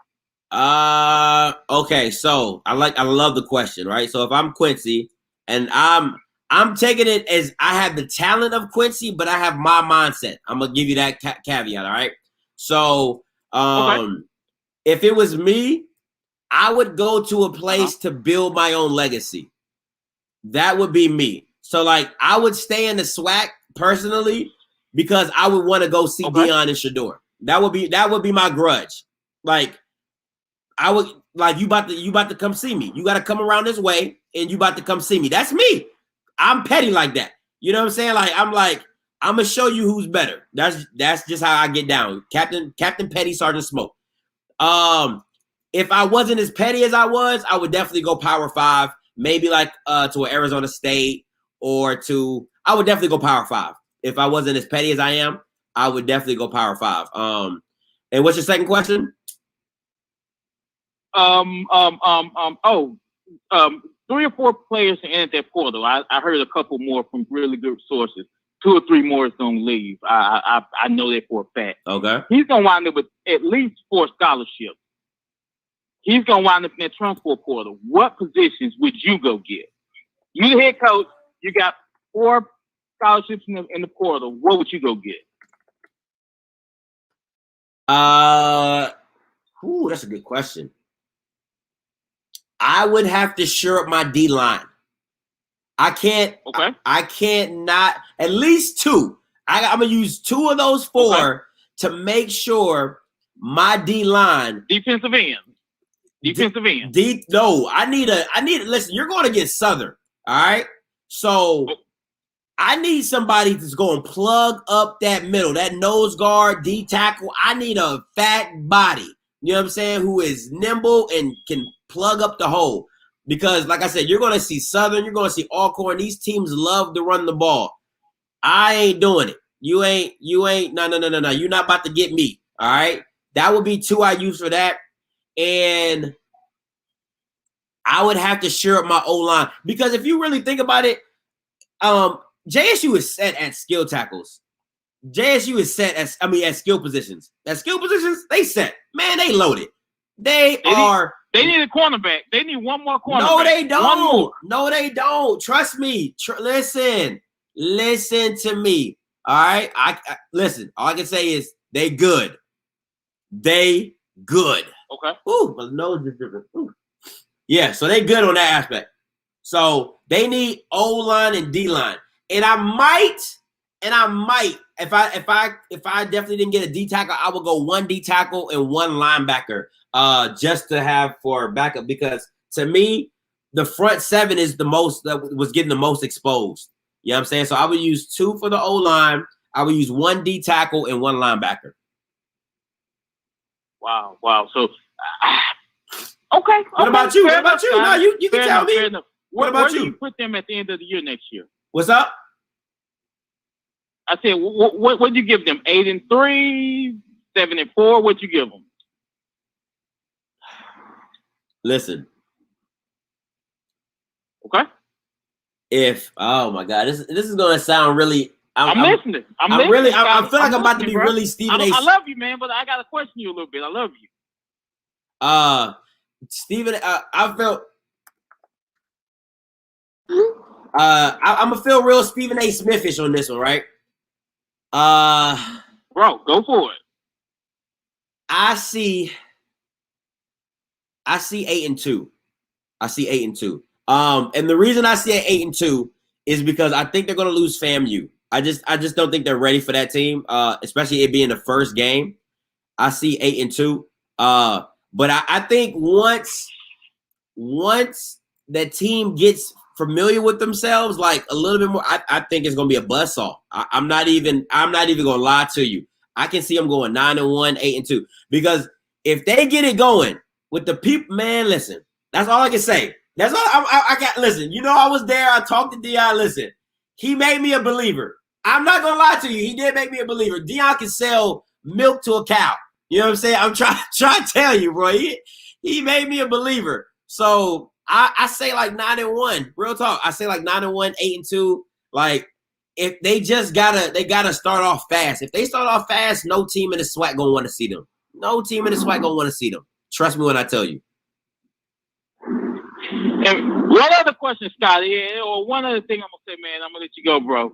Put yourself in those players' shoes. A lot of these guys know, come foul, I'm going to special teams. I think somebody said this earlier. I'm going to special teams. If they want to play, they got to hitchhike right now, bro. They got to go now. Because I mean, they not gonna get anything after they lose their position here at Jackson State. So, but anyway, bro, I'm not gonna hold your line up, man. Take care, Scotty. Appreciate you, my guy. Take care, bro. All right.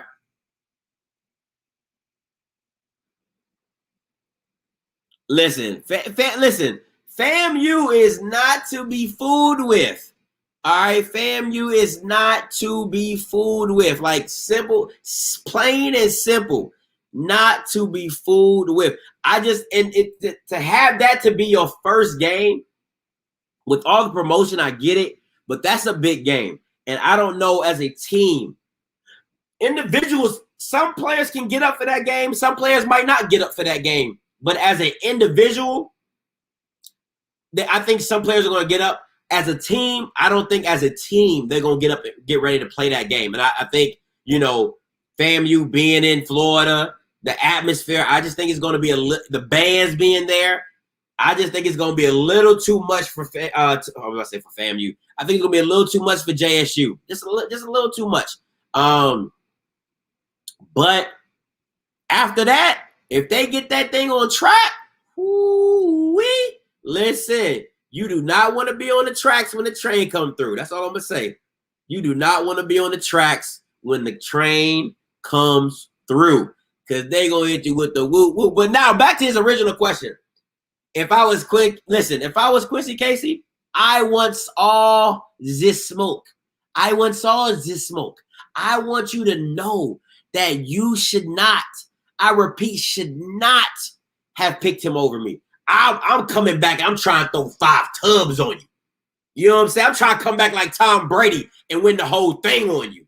Like, that's how bad I want it. That's how much smoke I want. That's just me. Listen, I'll after that game, I can go 1-9, and I'll be like, but I beat JSU though.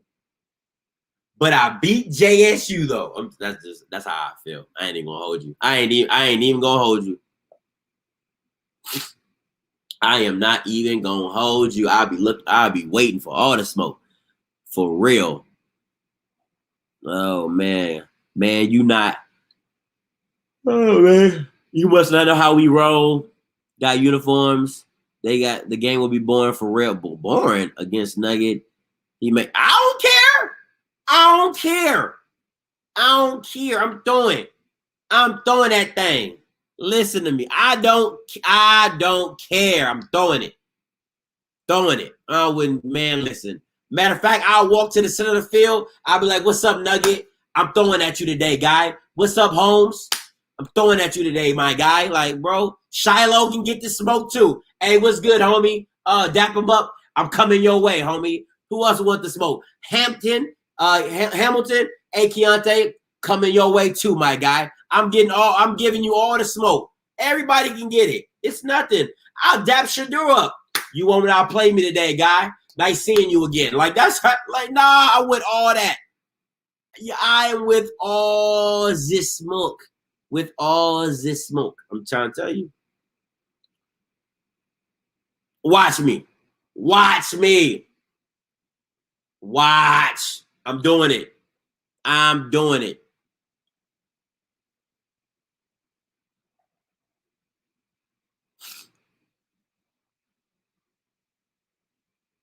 All right. Well, let me see what else we got up in here. Hey, caller, you live. Yeah, man. Honestly, I don't think Quincy can go FBS. And tell me why. I honestly feel like, you said what? I said, tell me why. What's your name? Where you calling from? Put your name on it. My name Mike, and I'm calling from Florida. All right, Mike from Florida. Talk to me. Yeah, honestly, I feel like he is a great quarterback, but I just feel like, you know, with the time and everything, I don't want him to have to sit behind somebody. I think he needs to play. And I feel like if he goes FBS right now, he won't be able to start. Honestly, I feel like he should go to a better program, better FCS program like a Nickel State, or like Sam Houston or et cetera like that. Let me ask you this. Let me ask you this. If Shadur Sanders went to FAU like he was supposed to, do you think he starts? You said if Shadur stayed at FAU like he was supposed to, would he start? Yeah. Honestly, it's possible. I think he possibly could. Honestly. Okay. That's just because, like, after I watched him play, and I know it's kind of rare for a lot of the the freshmen to get that sort of position. But like I said, he was the 4-star. This is, even though I feel like Florida Atlantic is a smaller FBS school. They're not like your Power Fives, of course. So I feel like he would have a chance of possibly starting there over, if he would have committed to like a, like an SEC, Big 10, Pac-12, Big 12, etc. Yeah. So that's just my advice. I feel like he should go to one. You got some good FCS programs out there that that's bringing a lot of people to the league. And it's all over, of course. But I just feel like he should do something like that because they have a pretty good. Some of these FCS schools, besides South Dakota, and all them have pretty good, solid programs, and it just a need for a quarterback. So let me ask you this. So the only reason you would say that he shouldn't go to an FBS is because you don't want him to sit? Yeah. Okay, that's fair. I give you that. Because what is he right now? He's a freshman. He's a freshman. Red shirt freshman. Red shirt, okay, yeah.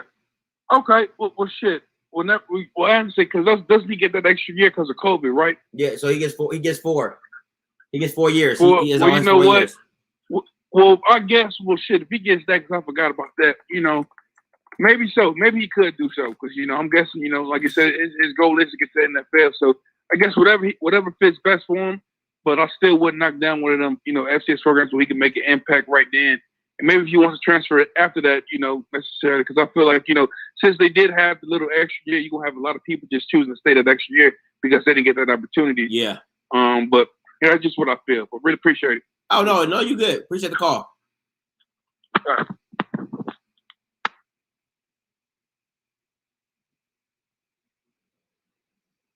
Yeah,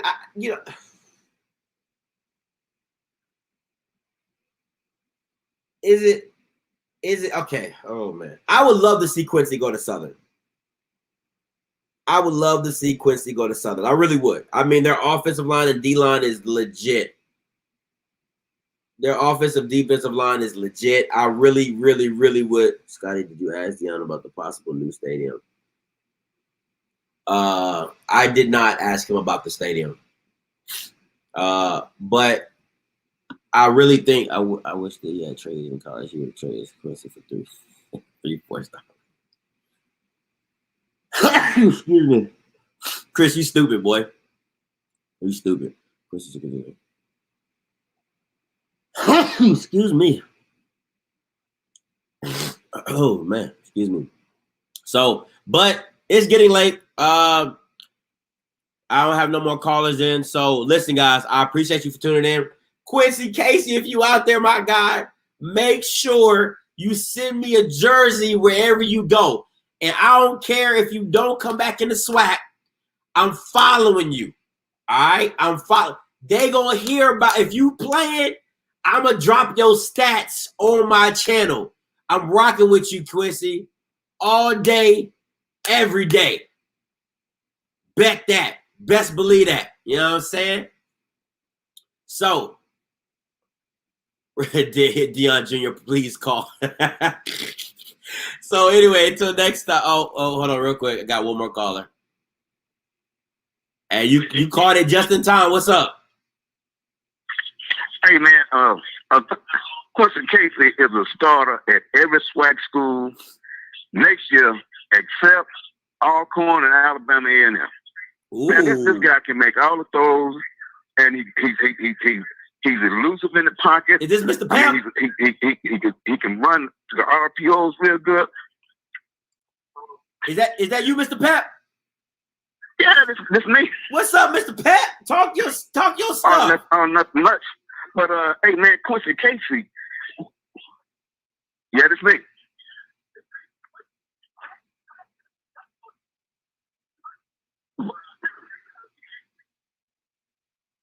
Quincy Casey is a starter, like I said, at every school in the SWAC except Alabama, A&M, and Alcorn. That's if both those quarterbacks come back. But I would like to see a guy like Quincy Casey over there at a school like Louisiana Tech, where they throw that ball 30, 40 times a game. I like that. I like that, Mr. Pep. I like that. That's what's up. So let me ask you this, Mr. Pep, because you've coached top players, you've had players drafted and things like that. What do you like about Quincy the most?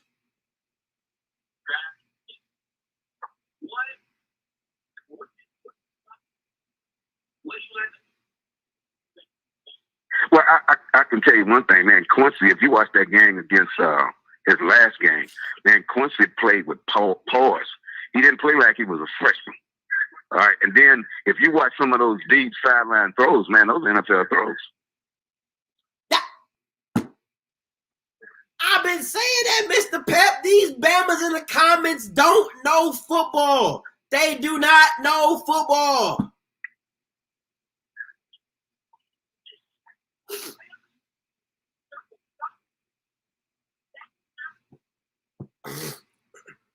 Yeah, he got all the intangibles, man.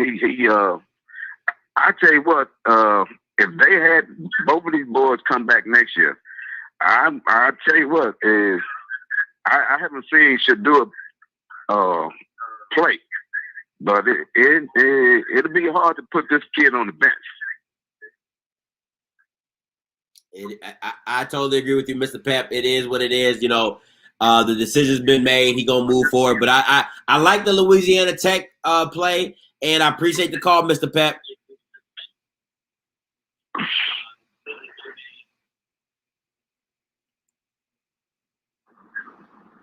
Hey, caller, you live.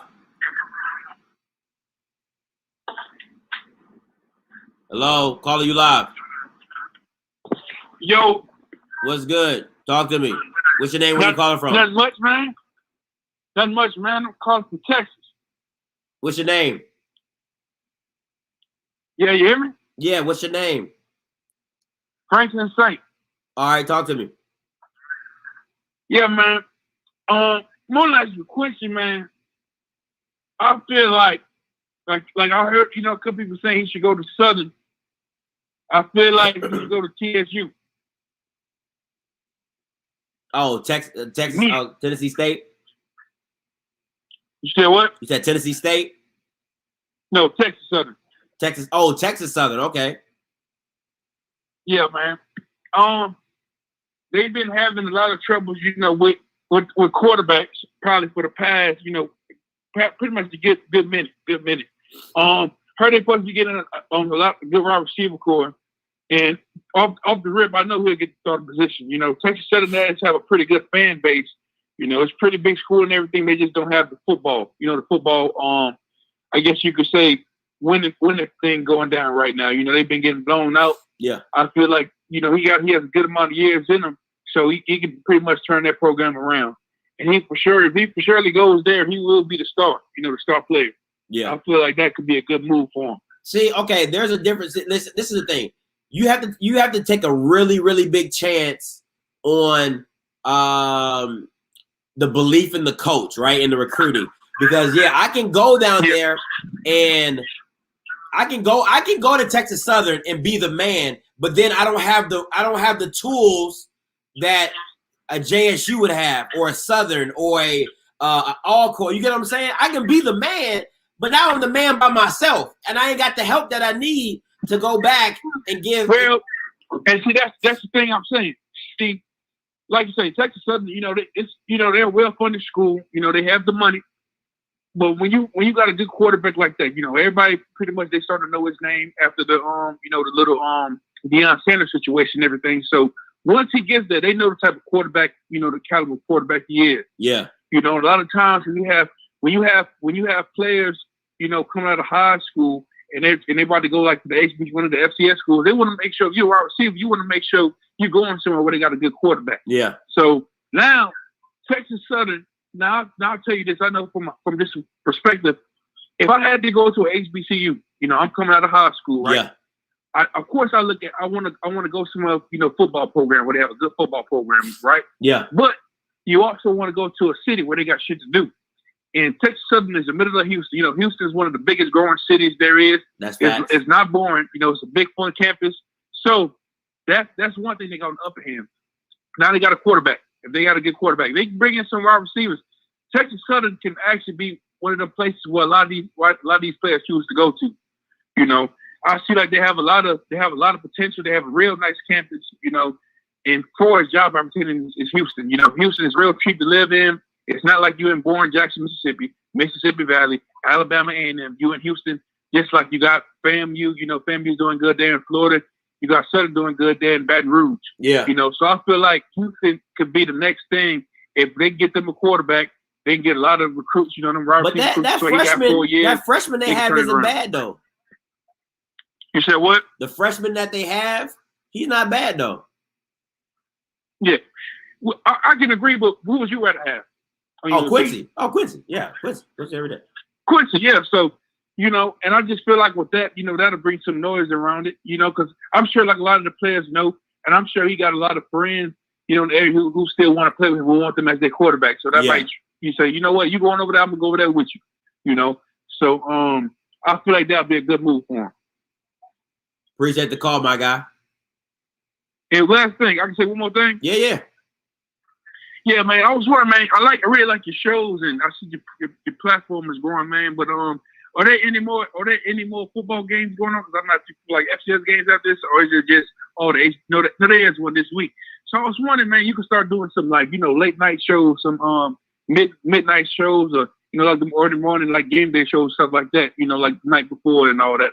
Like I think isn't it what is it Pine Bluff and Alabama A&M playing this Saturday? Yeah, for the SWAC championship, I do a pregame and a postgame.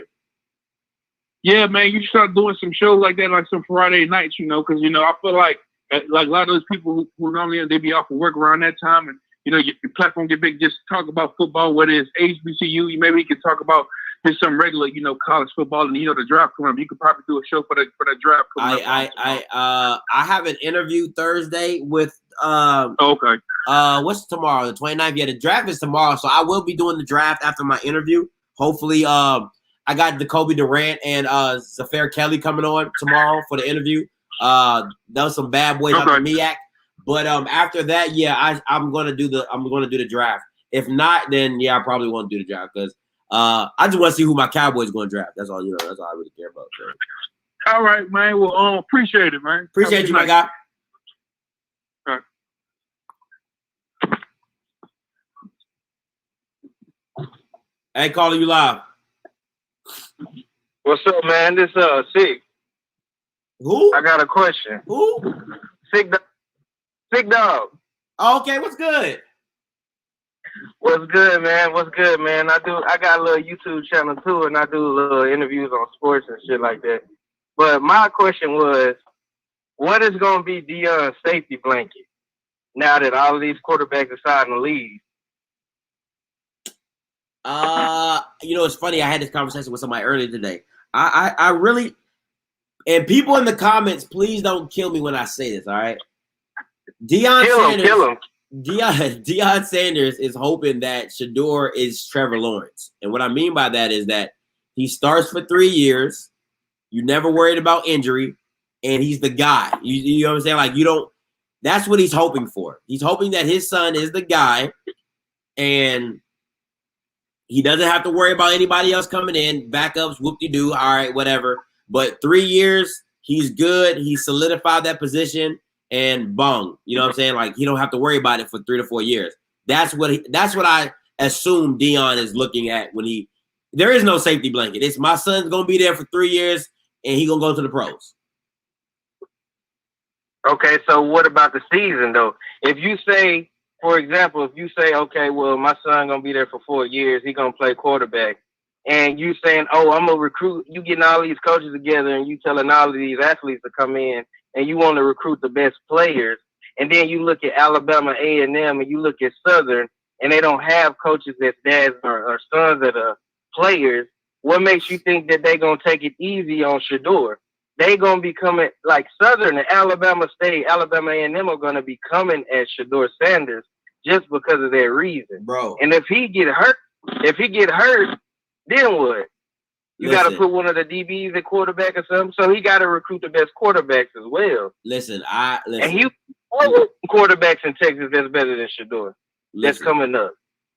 So you can't do it like that. They're going to have a 7-4 season next year, bro. Just watch. Listen to what I'm telling you. And it's a Lonzo Ball situation. All right. This is Lonzo Ball all over again. All right. That's all this is. Your dad, and it's not even Lonzo. What? What did Patrick Beverly do to Lonzo? You're making my point. Game 1. You're making my point, my guy. That's what I'm saying. It's a Lonzo Ball situation because, and it's not even a shot at Deion because Deion's he's not hyping his son up. He's not saying my son's the next Joe Montana, my son's the next Brett Favre or Patrick Mahomes. But Deion's aura, Deion's winningism, that's the new word I'm just throwing out. Deion's, his whole swag, it makes you, it's a lot of pressure. It's just a lot of pressure that, you know what I'm saying, that has to come with it. So, it's the first season. I didn't mean to cut you off. And people who don't know, Shedeur was playing at a prep school in Texas. And I honestly watched this film, and before I was able to judge his athletic ability, I was watching the schools that they were playing. And I played in Texas football, so I know the prep division that they were playing in, and you got 1A, 2A, 3A, 5A schools like John Tyler, Katy. They didn't play those schools. They were playing, not to be racist, those little redneck schools with all the white boys, and they had a whole bunch of talent that moved to Dallas all over the DFW area. So when he played schools, and if you could see and watch, if you were watching the show, they play schools like out in Mississippi, and they lose to those schools. You see what I'm saying? So like his pressure, like his ability during pressure is gonna be a thing because Southern coming, Alabama A&M coming, as you can see, Grambling coming. They got lucky with that one. So if you just go and base your quarterback off of what he did at a prep school, not against John Tyler, not against Katy, a prep school division and you put them in a Jackson in a SWAC conference, you got players coming from everywhere in the country that are the best players. And another thing, you can't disrespect the SWAC football coaches because they seeing what Deion is doing and they not respecting it. Why you think they hung 60 on him? You know what I'm saying? Mm-hmm. He can't. His coaching ability is not up to par for him to be coming in so cocky. So what I would think he would do is best for him to do is recruit the best quarterback as well. Because you putting all of these people got this hope in this dude, and when he go in there and play Southern, and the first 2 quarters they didn't beat him up, and then third and fourth quarter he can't finish, then who gonna step in? Got you. That I feel you. Appreciate the call, my guy.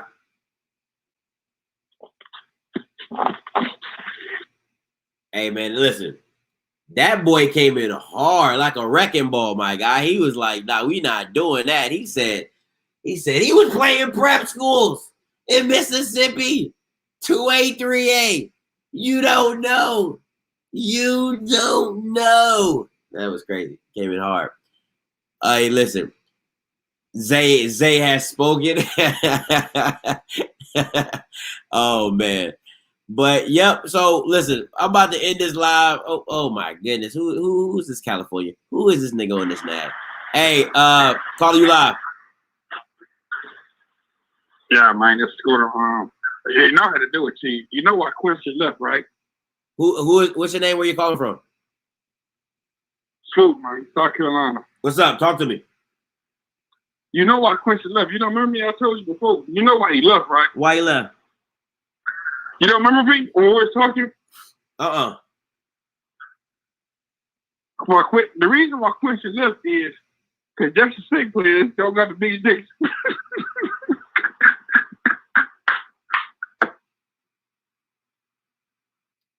I don't get.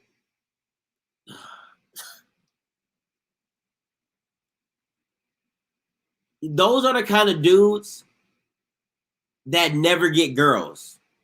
Like real, like let's keep it 100. Like no, now you about to see me, right? Those are the type of dudes that you try to get he's the wingman you take to try to book a girl, and he messing it up for everybody. That's that guy. That's that guy. You see what I'm saying? Like, you'd be like, bro, everything, we had everything locked up. All you had to do was stick to the script. That's all you had to do. Stick to the script. I was going to get her. You was going to get her. And why are you talking about your tool set? Huh? Why are you talking about this tool set? That's him. That's that guy. That just straight weirdo for no reason. He's the guy you see at dinner just laughing. He laughing at the table. The girl staring at him. Check, please. Like, that's that guy. You see what I'm saying? Like, that's him. I don't understand these dudes. I really don't. You would sit on call for 30 to 40 minutes to do the lamest joke in the world. The lamest. How do we do that? How do we get here? But this is what they do. And it's not even like I can live with the trolls and the comments and chat. That's all fun and games. You know, top 5, no questions. You know, like, I'm cool with all that. You know what I'm saying? Like, I get all that. But that's the definition of a lame. For real. Like, when you be like, yo, that's a lame. That's a lame. That's a lame. Like, oh my God. Like, that, it makes my skin crawl. Because it's like, there's dudes out there that lame. There's dudes out there that lame. And then you got guys like this who be co-signing. So he in the boat. He paddling, the other dude directing. Listen, I'm on everybody today. I'm on everybody today. So Dwayne, you probably know him. Matter of fact, he probably your boy. Y'all both probably snickering together. Oh, you got script. Oh boy, you so funny. Bro, you lame and the caller lame. Listen, HBCU Spotlight, everybody can get it, bro. I'm shooting shots beyond shots. I'm shooting like Steph Curry. I'm pulling up from half court shooting. No conscience. I'm cooking tonight. Sergeant Petty is cooking tonight. It was Captain Petty. It's Captain Petty, Sergeant Smoke. You know what I'm saying? I am on one. Don't get me going. Born and raised. I'm not born in the DMV. Raised in the DMV. We gets with you. It's not a game out here, my guy. What's up, Conscious? What's good, man? Man, I'm not with pissed off, ain't you? I'm not with the foolishness. I want to say the N-word so bad, but I had somebody talk to me. It was like, hey, you trying to get picked up. You trying to do big things. So watch, chill with the N-word. So I was like, all right, cool. I'll chill with the N-word. But dudes like that, dudes with that just, it's like, you're that lame. And he found it that funny. Like, he would have been cool. He would have been cool if he would have got me with the got him. I'm like, you got me. All right, you got me. But that one though, nah, I can't. Nah, I'm sorry. Oh man. Well, look, man. Shout out to Quincy Casey, man. This one hurt. We felt it was coming, but again, it still hurt, just like Jalen hurt. So, if he's listening to this thread, to this live chat, good luck to you, bro. I thought you were a phenomenal student athlete, and I wish you the best and good luck going forward on wherever you end up at. I wish you would have stayed and battled it out for that starting spot going into the fall, because we all know in this league, man, well, not even just in league, in football in general, you're an injury away. You are one injury away. So, good luck to the cat. In terms of where I think he's probably going to end up going, man, to be honest with you, I have no idea. I thought long and hard about it. I've tried to dissect it and analyze it from a logical standpoint. Yeah. And at the end of the day, I want him to stay in a HBCU conference. So that means either, MEAC or SWAC, or then drop down to Division II, even though I don't want him to drop down to Division II, because I think he definitely has FBS level talent. But I want him to stay in the SWAC, man, because I think he has an opportunity to showcase his talents at another competing school that is deserving of his talents overall and his abilities. So I don't know who he's got in his corner that's helping him throughout this process. I trust, it's people that are looking out for his best interest. So he's got a lot of thinking to do, man, because that transfer portal is a beast right now. It is. You and I both know it. It is. We've seen how many cats are in the portal right now. And I think one of the guys asked the question, he was like, what happens to these kids if they don't get picked up?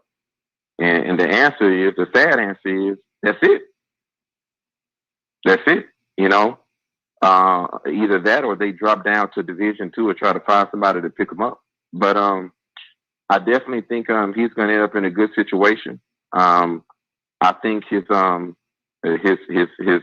love what his brother called in and said to defend him and to shed light on the perspective and the perception of what's going on within the program, but also what's going on with him and his attitude and overall, how he has dealt with the circumstances. So kudos to that young guy and that brother for at least shedding some light on the subject matter. But overall, man, I wish the kid luck, man. I didn't want to see him go. I thought he was a tremendous athlete that we could utilize in this program to help build it going forward. But for all those other kids that's listening to this chat, to this live chat, who's thinking about transferring, even if you're not at Jackson State, even if you're in any HBCU, man, just get some people that's in your corner that can support you, that can look out for your best interest, because I don't think we fully understand the dynamics of what this transfer portal is going to do to some of these kids' careers.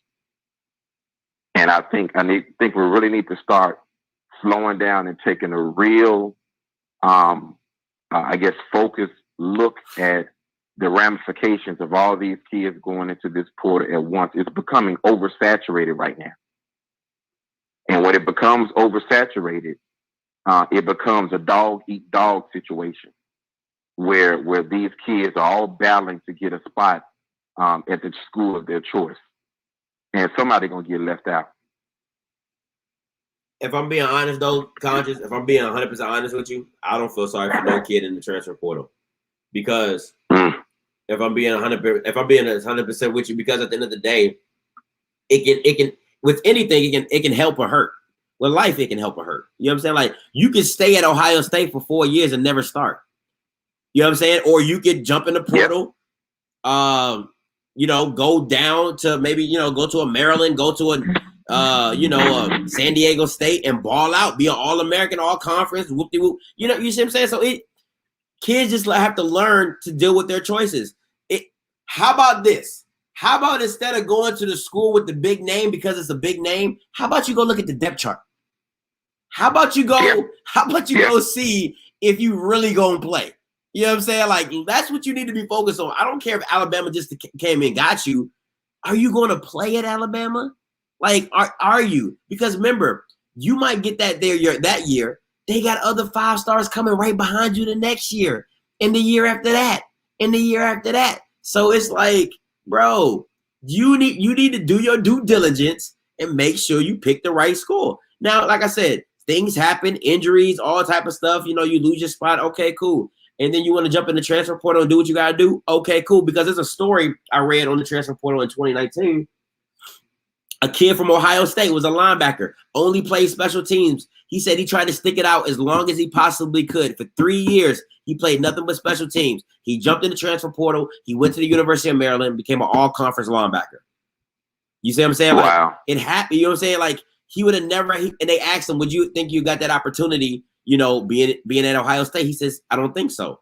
You see what I'm saying? So it's little things like that makes the transfer portal so good, because before it was the coaches allowing you to leave. They, you know what I'm saying? Like, they had to sign off when you leaving. Yeah, that's true. And you couldn't even go in conference. Like, Nick Saban was like, you're not going to LSU. You know what I'm saying? Like, they used to dictate all that. So, like I said, it's gift and curse and everything that you get. You just got to know how to use it and use it, will the power, responsibly. Drink responsibly. The only thing that I can say, and I agree with your point, the only thing that I can say to defend what I was saying earlier is there's a perception, whether or not we want to acknowledge it or not, but there's a perception of a student athlete coming from an HBCU school in the transfer portal. Yeah. And the perception is you coming from a lower tier conference with a lack of resources and visibility, and they're going to suspect that the talent level is inferior as well. Now, it may not be that, it may be the person may be a baller, but the perception of somebody coming from the recruitment portal that's being recruited at a higher tier conference is, you're going to have to prove to me, that you're worth something. Yeah. Because your conference sucks, so I don't think you're that good. And I just want these kids to be aware that that perception does exist. Yeah. And to rely on your own true abilities, and as you said it, look at the depth charts. Look at what situation you're coming into. Look at the competition that you have, and look at the scheme and the type of offenses and defenses that these schools are running. Because the last thing you want to do is put yourself in a situation where you're going to be disgruntled and unhappy because you thought the grass was greener and it's brown on the other side. Yeah. So, man, much success to Quincy. Much success to Jalen and everybody else who's left the transfer portal. You know me, I'm all for my people. And I'm all for us uniting and taking this movement to a high level, because it's our time. So kudos to you, man. Shout out to you. Keep doing what you're doing, man. I'm rocking with you, and I support you 100%, man. Always, Conscious. Appreciate the call, my guy. Appreciate it. No doubt, bro. All right. And we are going to end it on that. All right. Too easy. Went a little bit over time as I always do, because y'all Bama's be keeping me up late, get me in trouble and stuff. But you know what it is. It's your boy Scotty. Appreciate you for tuning into this Off Script Live breaking news edition. My man Quincy Carter bows up. Oh, Quincy Carter, my bad. That's the dude from Cowboys. Anyway, Quincy Casey bows up, transfer portal, broke my heart. But Quincy, come on the show. Come on the show, talk to your boy. You know what I'm saying? Let me know where you're going. You know what I'm saying? Give your boy an interview. I've been rocking with you, man. I've been rocking with you, my guy. All right? So until next time, you know what I'm going to do. I'm going to holla. God bless.